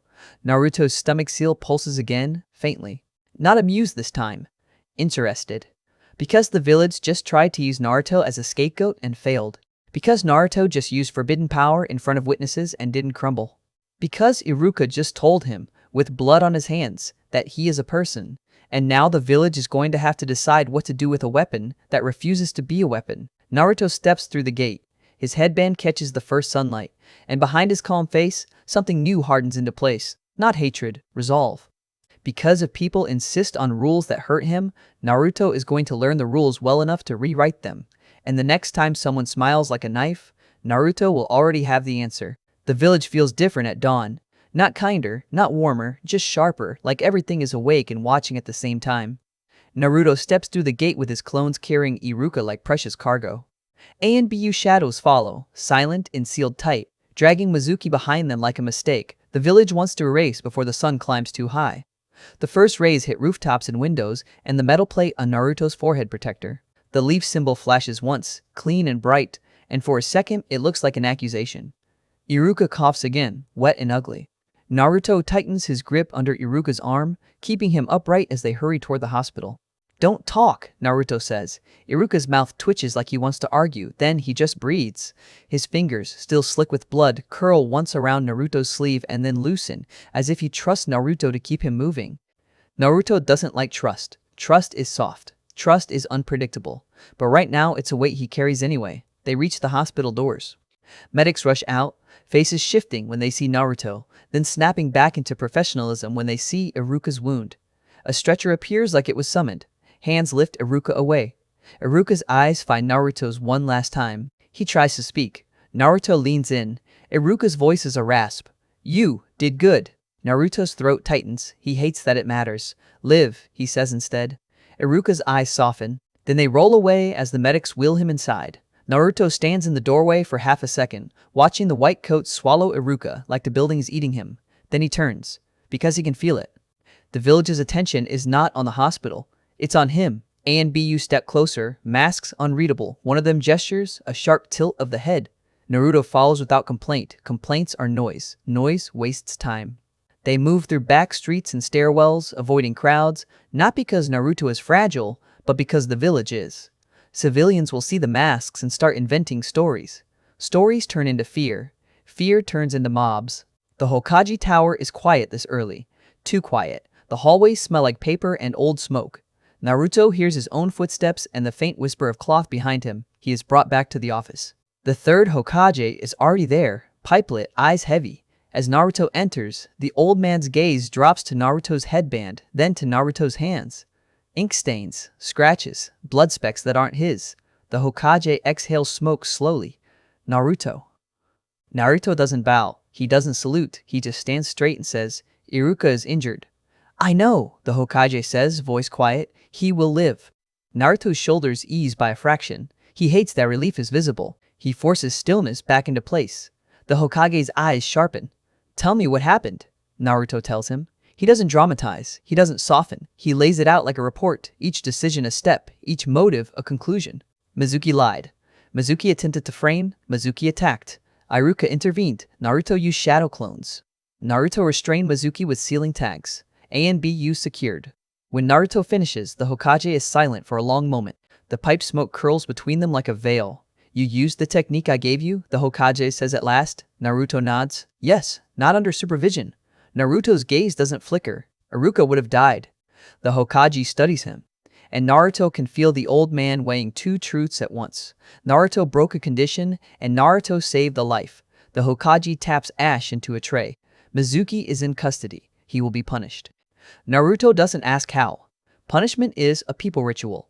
It rarely fixes the system. He asks something else. Why was he allowed near students? The Hokage's eyes turn harder. He hid his intentions. Naruto's voice stays calm. People always do. A muscle in the Hokage's jaw tightens. "Yes." Naruto takes a breath, then continues, "because he didn't come here just to debrief. The Nine Tails." The room shifts. A and BU posture changes. The air tightens like a drawn wire. The Hokage's gaze stays steady. "Yes." Mizuki said, "It killed my parents," Naruto says. "Is that true?" The Hokage doesn't answer immediately. He looks tired in a way Naruto didn't notice before, like the man is carrying a village on his back and the straps are cutting in. It is complicated, the Hokage says. Naruto's eyes narrow. Complicated is what people say when they don't want to say the truth. The Hokage exhales. Your parents died the night of the attack. Naruto's chest goes hollow, fast and cold. He doesn't flinch. He doesn't blink. The Hokage continues, careful. They died protecting the village. Naruto's voice is thin. Did they choose to seal it into me? The Hokage's eyes hold his. They chose to protect you. That is not an answer. Not fully. Naruto hears the gap and recognizes it. A locked drawer inside a locked office inside a locked village. He nods once anyway because he understands bargaining. All right, Naruto says. Then tell me one thing. If I am the container, why does the village treat the container like it deserves punishment? The Hokage's gaze softens with something like sorrow. Because fear makes people cruel, and because I failed to stop it. Naruto's hands curl once. The words hit harder than excuses. Failure admitted is rare. Naruto says, I don't want pity. I know, the Hokage says. Silence stretches. Outside, the village brightens with morning, pretending it's normal. The Hokage's voice shifts, more official. Naruto, your use of the shadow clone technique will remain classified. The ANBU witnessed it. They will keep silent. Naruto's eyes sharpen. And the students. No one else will know, the Hokage says. Not unless you tell them. Naruto nods. He won't. Not because he's obedient. Because secrets are leverage, and Naruto doesn't hand away leverage for free. The Hokage leans forward slightly. Iruka spoke highly of you. Even bleeding, he argued that you should not be punished. Naruto's jaw tightens. The memory of Iruka's voice, you are a person, slides under his ribs like a blade that cuts in a good way.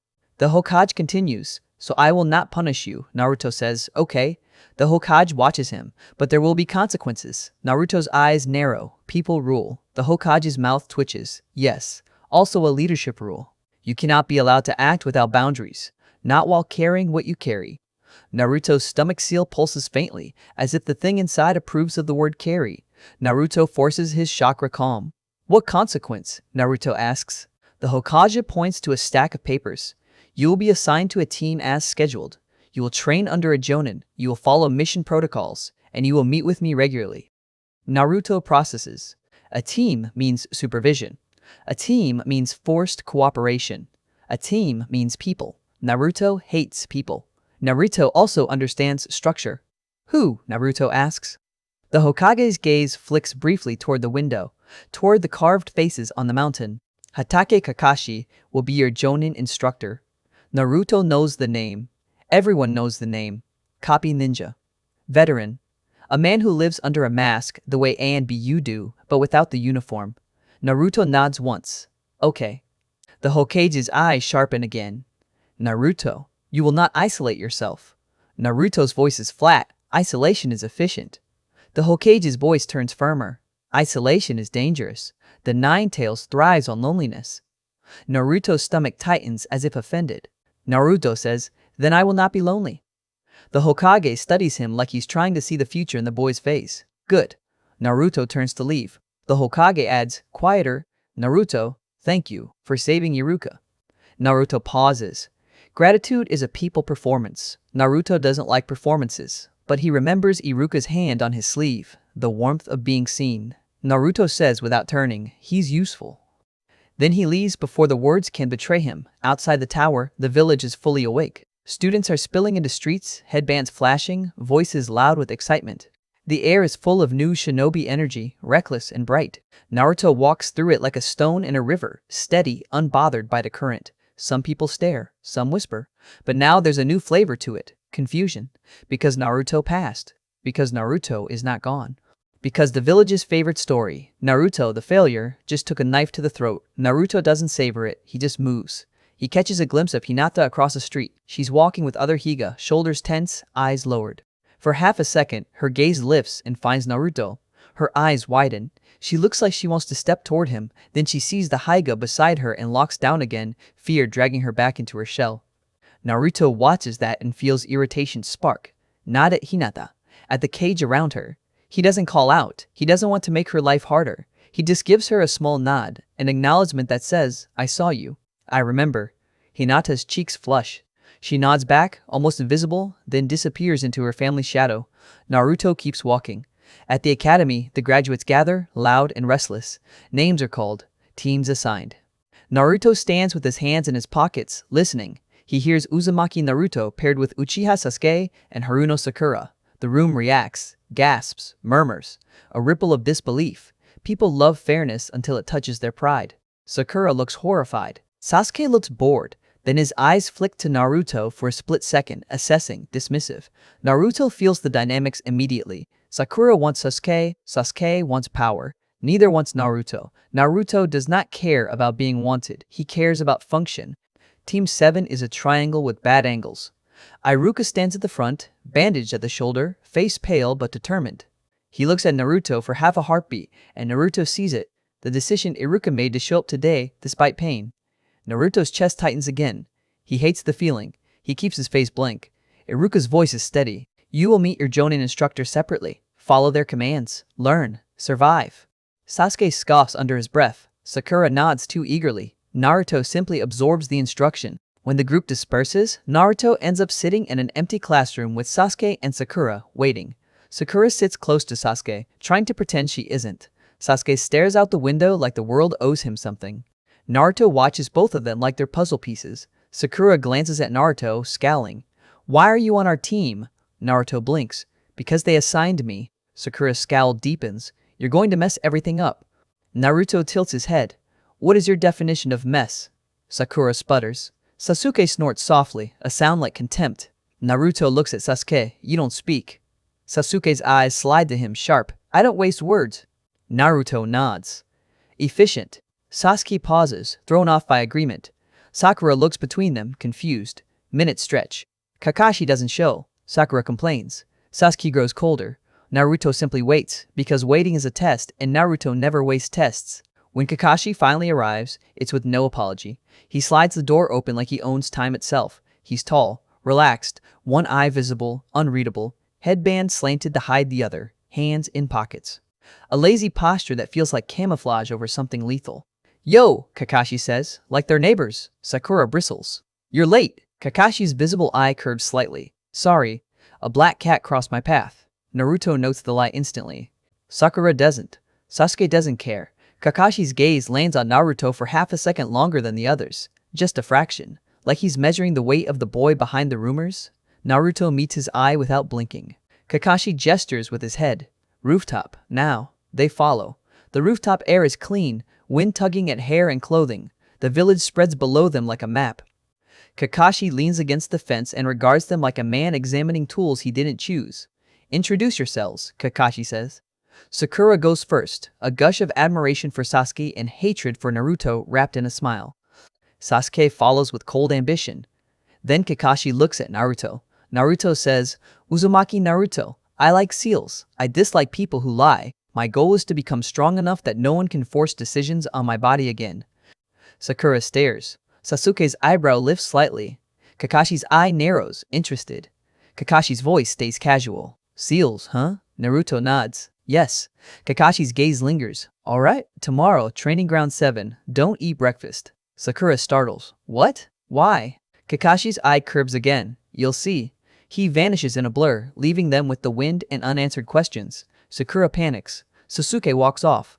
Naruto remains still, staring at the village below, thinking about rules and tests and what Kakashi's delay means.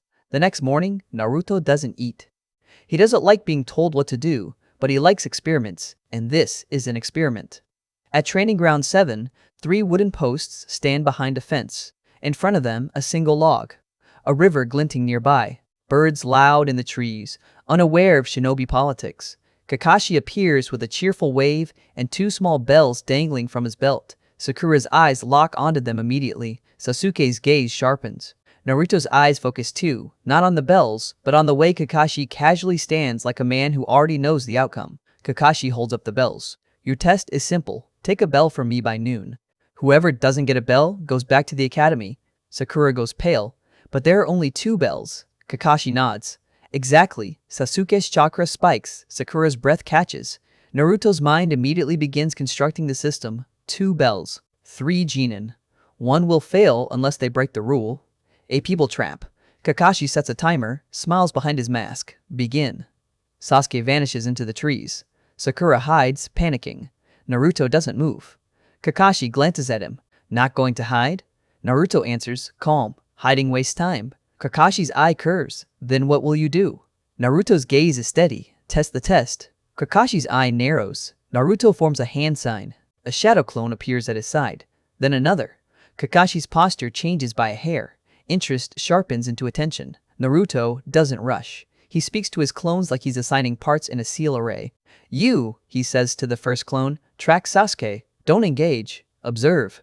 The clone nods and slips into the trees. You, Naruto tells the second, find Sakura. Tell her the bell math is a trap. The clone hesitates. She hates us. Naruto's voice stays flat. That's irrelevant. The clone leaves. Naruto looks at Kakashi. Now, you. Kakashi's eye curves again. Me?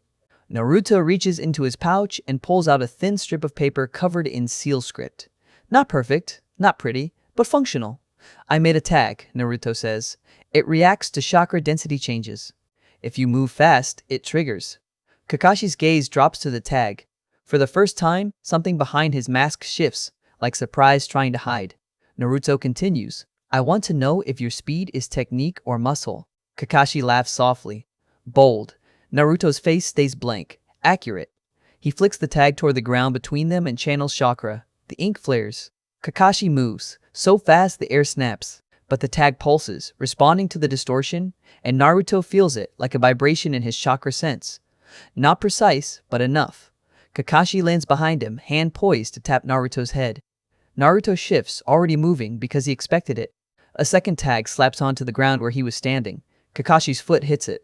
The tag flashes, a brief adhesive burst, snagging his sandal just long enough to tug.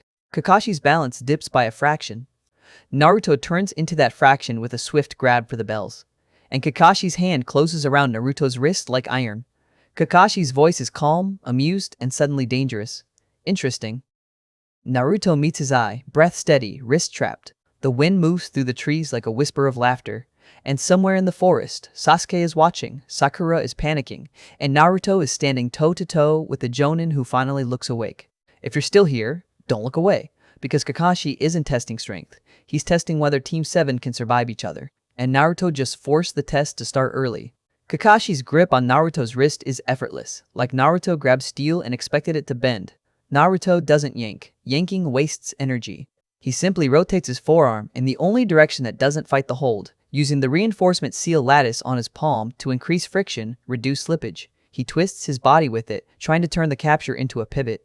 Kakashi anticipates anyway. His fingers shift, pressure adjusting, and Naruto's bones sing under the control. Your tags are clever, Kakashi says, voice light, but your body is still academy. Naruto's eyes stay flat. Then my body will improve. Kakashi's eye crinkles. Confidence. Naruto corrects him. Plan. He drops his weight abruptly, letting gravity do the work, and uses his free hand to slap a third tag onto the ground directly under Kakashi's foot. Kakashi moves, but Naruto feels the timing. The tag flares the moment Kakashi's chakra brushes it. A tight pulse snaps like a net, trying to bind at ankle height. Kakashi's foot slips free almost casually, but it costs him a fraction of motion. Naruto lives inside fractions. He uses that fraction to wrench his wrist free and lunge for the bells again. Kakashi's hand is already there, palm on Naruto's forehead, pushing him back with the gentlest touch that still sends Naruto skidding. Naruto stops himself with a foot dig, dirt tearing up behind him. His breath stays even. His mind stays faster than his body. Kakashi lifts one hand slightly, and the bells jingle once, a sound like mocking. Nice try, Kakashi says. Naruto doesn't answer. He forms a hand sign. Another shadow clone appears beside him, then another, 2 more bodies in the same breath. Kakashi's posture changes. Not much, but it changes. His laziness peels back by a millimeter. Shadow clones, Kakashi murmurs. So that's the rumor that's true. Naruto's eyes narrow. You know, I know many things, Kakashi says, and his tone is too casual to be honest, but I want to see what you do with them. Naruto points without looking, because his attention is on Kakashi's center line. Flank, Naruto tells one clone. Bells, he tells another. Tags, he tells the third. The clones split, moving fast, coordinated like they share a brain because they do. Kakashi watches them go with mild interest, then vanishes. He appears behind Naruto again, not attacking, just existing there like a threat made polite. Naruto pivots, ready this time. He drops low, sweeping for Kakashi's legs. Kakashi hops lightly, lands on Naruto's shoulder like a perched bird, and flicks Naruto's ear. Naruto's jaw tightens. Stop. Kakashi laughs. No. Naruto uses the annoyance. He throws a kunai at the ground beside Kakashi's landing point. Not at Kakashi. The kunai has a tag wrapped around its handle. It hits dirt. The tag flares. A brief burst of smoke and glare detonates low, aimed at legs and eyes. Kakashi's head tilts away, reflexive. His foot shifts. Naruto's clone from the side lunges for the bells. Kakashi's hand snaps out and grips the clone's face. The clone pops. Another clone rushes in, using the momentary blind spot. Kakashi catches it too, pops it. Naruto watches the pattern. Kakashi is letting them come, reading their timing, killing them cheaply. Kakashi isn't trying to win fast. He's trying to teach. Naruto hates being taught like he's a child.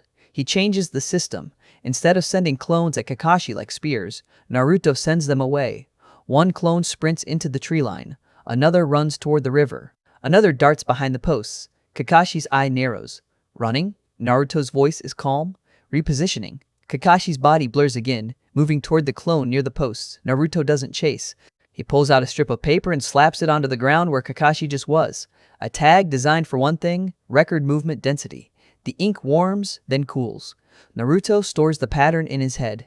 If he can't match Kakashi's speed, he can at least map it. Behind him, branches rustle. Sasuke appears. Not a dramatic entrance, a quiet one. He steps out of the trees like he's been there the whole time, eyes locked on Kakashi with cold hunger. Kakashi looks at him. Finally. Sasuke doesn't answer. He throws shuriken in a tight spread, not random, but aimed to herd. Kakashi dodges easily, but Sasuke follows with a wire pull, altering trajectories mid-flight. It's clean, it's sharp, it's not academy level. Naruto watches, noting the difference. Sasuke isn't just talented. Sasuke is desperate. Kakashi slips through the attack like water, then appears in front of Sasuke and taps his forehead with 2 fingers. Sasuke stiffens, furious at the casual disrespect. Naruto's clone near the river returns, breath hard. Sakura is hiding. She thinks she's doomed. Naruto's mouth flattens. Bring her. The clone nods and vanishes again. Kakashi's attention flickers between Naruto and Sasuke. You told your clone to find Sakura. Naruto nods. Yes. And? Naruto answers honestly. This is a teamwork trap. Kakashi freezes for a half beat. Naruto continues, steady. 2 bells for 3 people forces conflict. The stated rule creates betrayal. That means the real test is whether we ignore the stated rule. Kakashi's visible eye sharpens with something like approval he refuses to show outright. So what will you do? Kakashi asks. Naruto's gaze is flat. Eat lunch. Sasuke snaps his head toward Naruto. What? Naruto doesn't look at him. The point is teamwork. If we cooperate, we pass. If we fight each other, we fail. Sasuke scoffs. I don't need you. Naruto finally looks at him. That's an emotion. Sasuke's expression hardens. Shut up! Naruto's voice doesn't rise. You want the bells to prove you're better. But you can't be better if you can't function with a team. That's the system. Sasuke's jaw clenches. For a second, Naruto sees it. The crack in Sasuke's armor where grief lives. Kakashi watches them both, quiet now. This is what he wanted. Not punches, not tricks. This, then Sakura arrives, not gracefully. Naruto's clone drags her by the wrist out of the trees like a captured civilian. Sakura stumbles, furious. Let go! She hisses, yanking her arm free when the clone releases. She looks at Naruto like he's the enemy. You, what are you doing? Naruto points to the bells, solving. Sakura's eyes widen when she sees Sasuke standing there. Her anger shifts instantly into nervous admiration. Sasuke-kun, are you okay? Sasuke doesn't answer. Naruto turns away from their dynamic like it's an annoying buzz. Kakashi raises his hand, watching the clock. It's nearly noon. Sakura panics. No, there are only 2 bells. Naruto cuts in, flat and clear. It's a trap. Sakura blinks. What? Naruto repeats, slower, because she's emotional and emotional people need repetition. It's a teamwork test. If we fight, we fail. Sakura's mouth opens, then closes.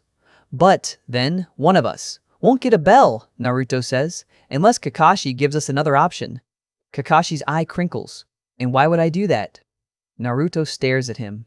Because the village cannot afford teams that self-destruct. Kakashi's eye sharpens. Behind the mask, something shifts, like a memory woke up, sharp and bitter. He says nothing. Naruto looks at Sasuke.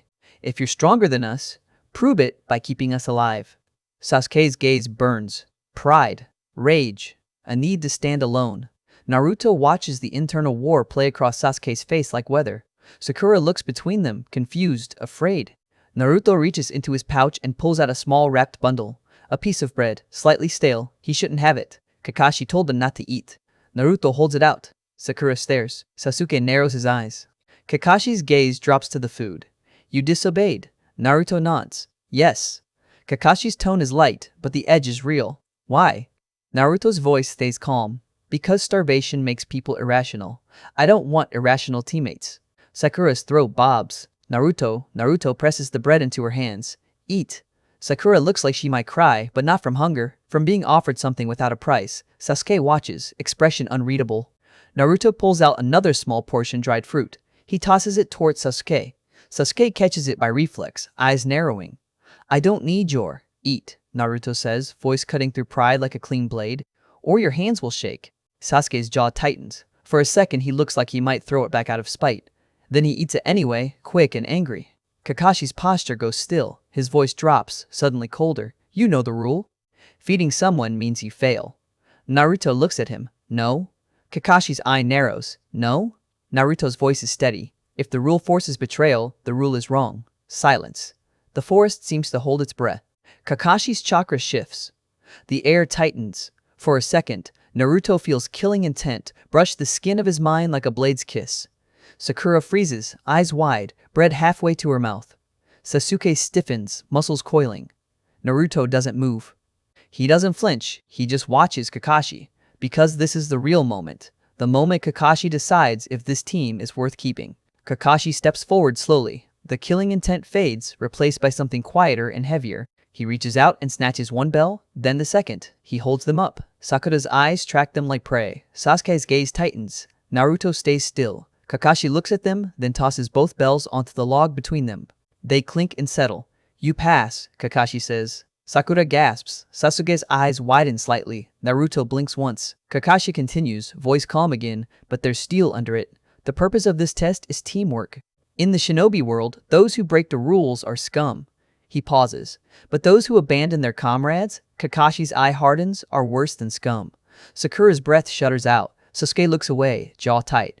Naruto absorbs the rule like he absorbs everything, as a system boundary. Kakashi turns slightly. You figured it out early. Naruto nods. Yes.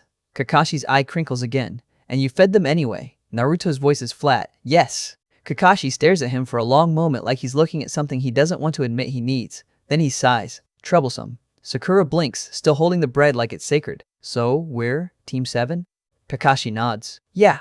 Sasuke's eyes flick to Naruto briefly, not friendly, not grateful, but different than before, less dismissal, more measurement. Naruto meets the look, then turns away first, because he doesn't know what to do with even that small change. Kakashi gestures toward the village. Tomorrow we begin real missions. Sakura brightens. Real missions. Kakashi's eye curves. Don't get excited. You'll be catching cats and cleaning rivers. Sakura deflates. Sasuke scoffs. Naruto's expression doesn't change. Cats and rivers are still data, still practice, still systems. As they walk back, Kakashi speaks in that casual voice that always sounds like it's hiding a second conversation underneath. Sakura, he says, you have good control, use it. Sakura straightens, hungry for approval. Yes. Sasuke, Kakashi says, your drive is sharp. Don't let it cut your team.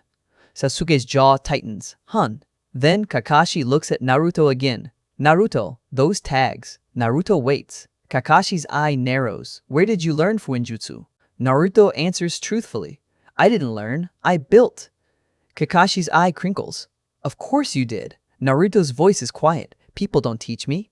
The air shifts slightly. Kakashi's posture changes by a hair like guilt tapping his shoulder. He says, we'll fix that. Naruto's eyes narrow. Fix people. Kakashi's eye curves. No, fix access. Naruto processes that. Access is power. Access is a door opening. He says, okay. They split at the street corner. Sakura runs off, still glowing from the idea of missions with Sasuke. Sasuke disappears into the crowd like he's dissolving. Kakashi vanishes without warning, as usual. Naruto stands alone for a moment, watching the village move around him like a current. He feels something in his gut again. The seal, the beast behind it, quiet but present. And he feels something else too. Team. Not friendship. Not yet. But a structure. A system that can protect if it's built right. As Naruto turns toward home, someone calls his name softly. Naruto. Hinata stands at the edge of an alley, half hidden, cheeks pink. She looks like she's been waiting, nervous, trying to be brave. Naruto walks over. Yes. Hinata's fingers fidget. I heard you passed. Naruto nods. Yes. Hinata's mouth trembles into a small smile. I'm happy. Naruto watches her face, the warmth there, and for a second he doesn't know what to say. His brain wants to respond with efficiency. His body wants to respond with something else. He chooses the easiest truth. Thank you. Hinata's eyes widen like she didn't expect it. Naruto adds, training tomorrow? Hinata nods quickly. Why, yes. Naruto gives her a small nod and turns to leave. Then Hinata blurts, voice shaking, be careful. Naruto pauses. People rule. But this one lands differently when it comes from her. He doesn't turn back. He just says, I will be prepared. That night, Naruto lies awake again, not because he can't sleep, but because his mind is already building the next layer. Team missions mean resources, information, experience. Kakashi mentioned access. If Naruto can get access to archives, to sealing references, to real-world mission logs, he can build seals that don't just help him. He can build seals that change how Konoha functions. Storage that doesn't fail, communication that doesn't leak, barriers that don't crack under stress. A village-scale system.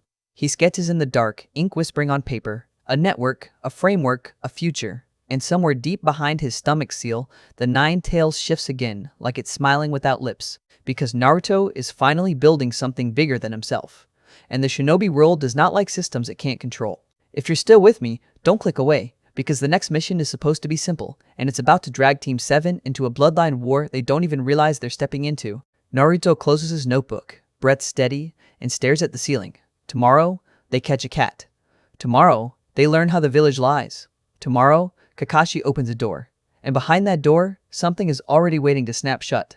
The next morning, Team 7 is supposed to catch a cat. That's what Kakashi says anyway. D rank. Harmless. A warm-up lat for brand new Chūnin who still smell like academy chalk. Naruto learns fast that harmless is a word adults use when they're hiding the real lesson. They spend days doing errands that feel like humiliation wrapped in paperwork. Naruto carries boxes, pulls weeds, scrubs graffiti. Sakura complains like the world is personally insulting her. Sasuke sulks like the world is beneath him. Kakashi reads his little orange book and pretends he isn't watching everything at once. Naruto doesn't complain, he watches. He watches how Kakashi positions himself at corners, how his gaze flicks to rooftops even during a simple delivery, how he checks Sakura's breathing when she thinks no one notices, how he lets Sasuke fail just long enough to feel it, then corrects him with one lazy sentence that cuts deeper than a punch. Most of all, Naruto watches the way Kakashi keeps glancing at Naruto's hands. Not fear, not disgust. Assessment. Like Kakashi is trying to decide if Naruto's seals are a hobby or a weapon. Naruto gives him the answer by doing what he always does, building. He starts turning the dumb missions into test beds. A storage tag that keeps fragile goods from shattering when Sakura drops them because she's distracted by Sasuke's hair. A traction seal on his sandal soles so he can move faster on wet tiles. A small sensory strip that buzzes when hostile chakra brushes a radius, because the village loves to pretend danger only happens on A-rank missions. Kakashi sees it all. He doesn't praise. He doesn't discourage. He just says one afternoon, as they walk back from another job, "You're thinking like someone who's been burned before." Naruto answers, "Flat. I have." Kakashi's visible eye narrows, and for a second the mask feels thinner. Don't burn yourself trying to fix everything. Naruto doesn't look at him. That's not my plan. It becomes Naruto's plan anyway. Because Kakashi keeps his promise, he opens a door, not a grand announcement, just a quiet escort into an archive room that smells like dust and ink and old decisions. The assistant at the desk looks like she wants to say no on reflex, then sees Kakashi and swallows the word. "This is restricted," she says, stiff. Kakashi's voice is lazy. It's supervised. Her eyes flick to Naruto. The old fear tries to surface. Then she forces it down and stamps a temporary pass with a hand that trembles slightly. Naruto doesn't react. He just walks into the stacks like a starving man entering a pantry. He reads ceiling theory until his eyes sting. He uses a single shadow clone in a corner. Carefully, quietly, so one mind can read and the other can sketch arrays. He absorbs the clone's memory in controlled bursts, filing knowledge like it's ammunition. He doesn't touch the core seal in his stomach, but he builds everything around it. He builds support seals to smooth chakra flow, reinforcement seals to protect joints and tendons, storage seals to carry more tools, tags that can anchor a line of thread like a temporary boundary, tiny, cheap arrays that do one job well instead of pretending to do everything. Kakashi watches this escalating machine and finally says, "You're going to scare the wrong people." Naruto looks up from his notes. "The wrong people already hate me." Kakashi's eye crinkles. "Fair. If you've made it this far, don't tap out now, because this is where the easy missions stop being a joke, and Team 7 steps into a world that doesn't care how new their headbands are."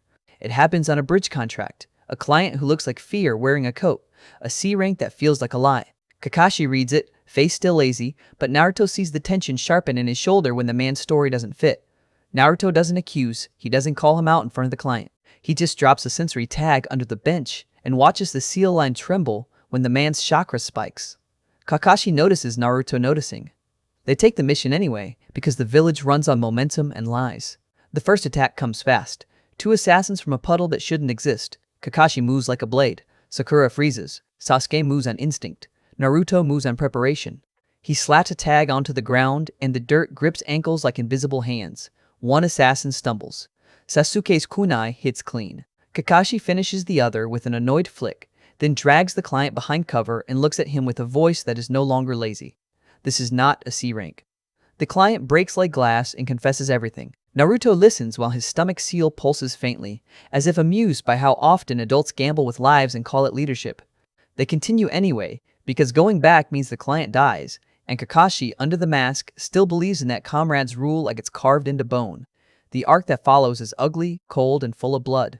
Naruto doesn't dramatize it in his head. He systemizes it. He learns what fear feels like when it's real, not social. He learns how quickly Sakura's hands shake when she thinks Sasuke might die. He learns how hard Sasuke bites down on panic to keep his pride intact. He learns that Kakashi is always 1 heartbeat from lethal, and he chooses restraint like it costs him something. They meet a missing nin swordsman and his masked partner in the mist. The swordsman is a wall of muscle and killing intent. The masked one moves like silence made human fast, gentle, terrifying. Naruto's seals keep them alive. Tags on kunai that detonate into smokescreens. Adhesive arrays that slow a charging blade. A storage seal that spits out a wire net at the exact wrong moment for an enemy, turning momentum into disaster. And in the middle of all of it, Naruto notices something that makes his brain go still. The masked fighter hesitates. Not out of fear, out of mercy. That mercy doesn't belong on a battlefield. Naruto recognizes it because it looks like Hinata's bravery. Fragile, but real. When the final clash breaks across the bridge like a storm, Naruto expects death. That's what shinobi stories say happens. That's what the village expects from him too, survivors and corpses. But things don't land the way the village writes them. The masked fighter ends up alive. Not by miracle, by choice. Kakashi's choice, Naruto's choice. A chain of decisions that shifts the outcome without breaking the canon of consequence. The swordsman falls. The bridge becomes a grave and a beginning. And the masked fighter, Haku, does not vanish into legend. He becomes something else.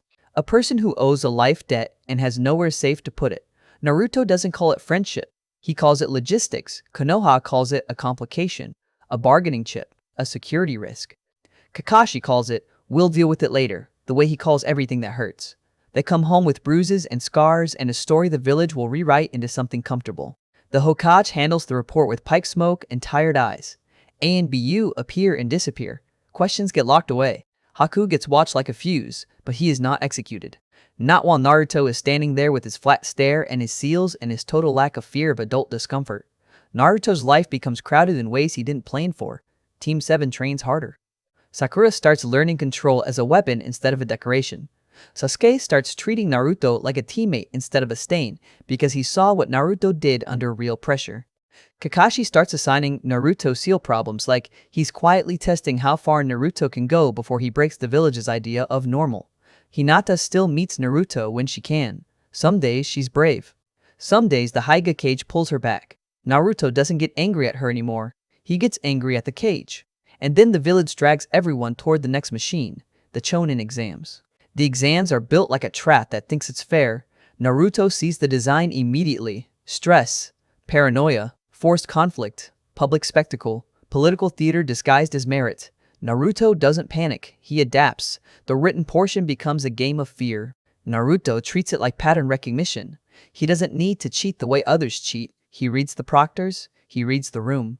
He watches how confidence shifts when people realize the real test is whether they break. He doesn't break. The forest stage becomes a slaughterhouse with rules written in blood. Naruto's tags become anchors in chaos.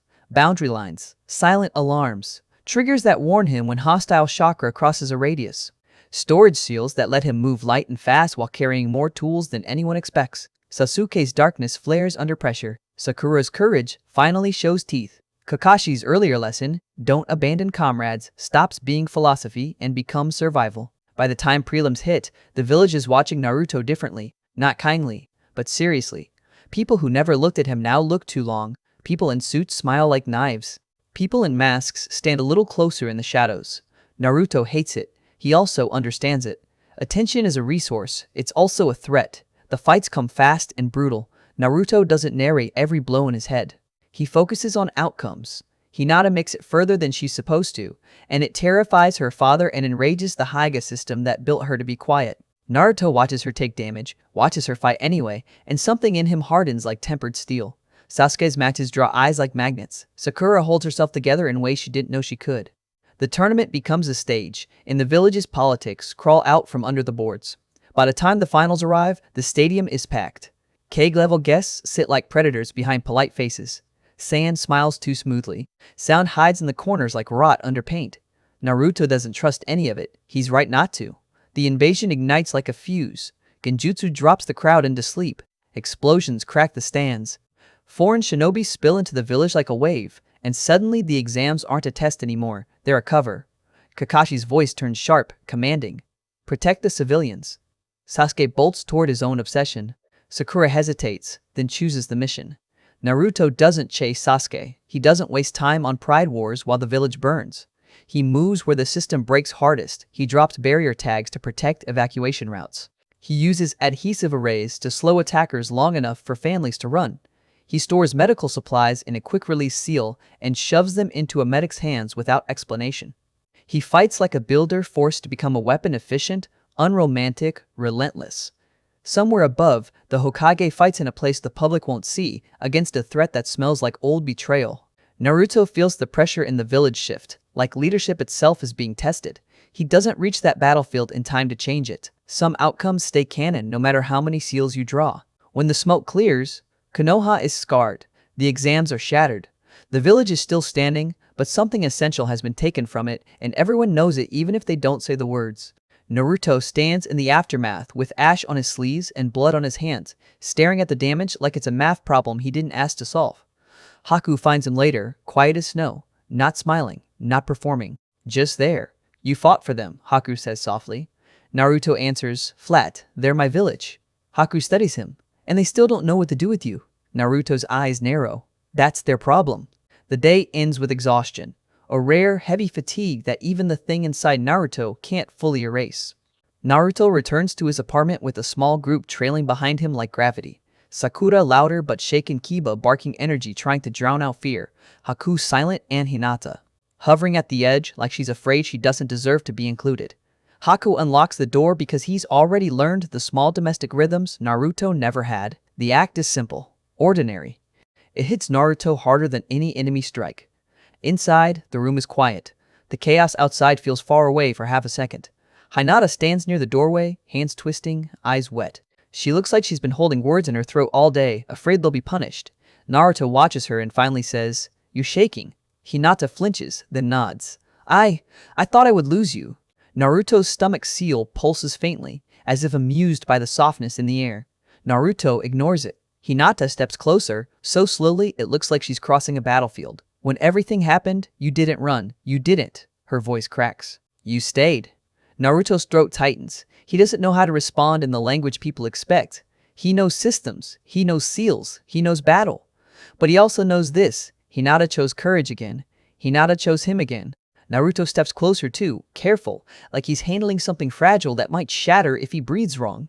"You also stayed," Naruto says. Hinata's eyes widen. I tried." Naruto nods once. That's enough. Hinata's breath trembles out. She looks at his forehead protector, then at the scratches on his cheek, and then she looks straight into his eyes like she's forcing herself to stop flinching. "Naruto," she whispers. Naruto doesn't let her drown in the word. He lifts a hand, hesitates, then gently touches her cheek with 2 fingers, as if confirming she's real. Hinata freezes, then leans into it like she's been starving. Naruto's heart stutters, startled by his own body. He doesn't understand people, but he understands this moment is a hinge. "If I do this," Naruto says quietly, voice rougher than he intends, "it changes things." Hinata's lips part. She doesn't look away. Good. Naruto's breath catches. Then he leans in and kisses her. It isn't explicit, it isn't a performance. It's a simple, desperate connection in the quiet after a day of violence. 2 people choosing warmth while the world tries to make them cold. Behind them, there's a startled gasp from the hallway. Someone realizing they just witnessed something private. Naruto doesn't pull away fast. He doesn't panic. He just holds the moment for one more heartbeat, then breaks gently, forehead resting against Hinata's. Hinata's eyes shine. She looks terrified and happy at the same time. Naruto swallows hard. Later, he murmurs, "When the village stops burning." Hinata nods, smiling through tears. Later. Naruto turns toward the others and for once doesn't feel the need to explain himself. Let them interpret. Let them struggle with people rules. He guides Hinata inside, closes the door on the noise, and feels something settle in his chest that no seal ink ever gave him. Not certainty, but direction, because seals are easy. People are hard. And Naruto is done surviving alone. Thanks for watching Fanfics in a Nutshell. If you want more long-form cinematic recaps like this, hit like, drop a comment, and subscribe.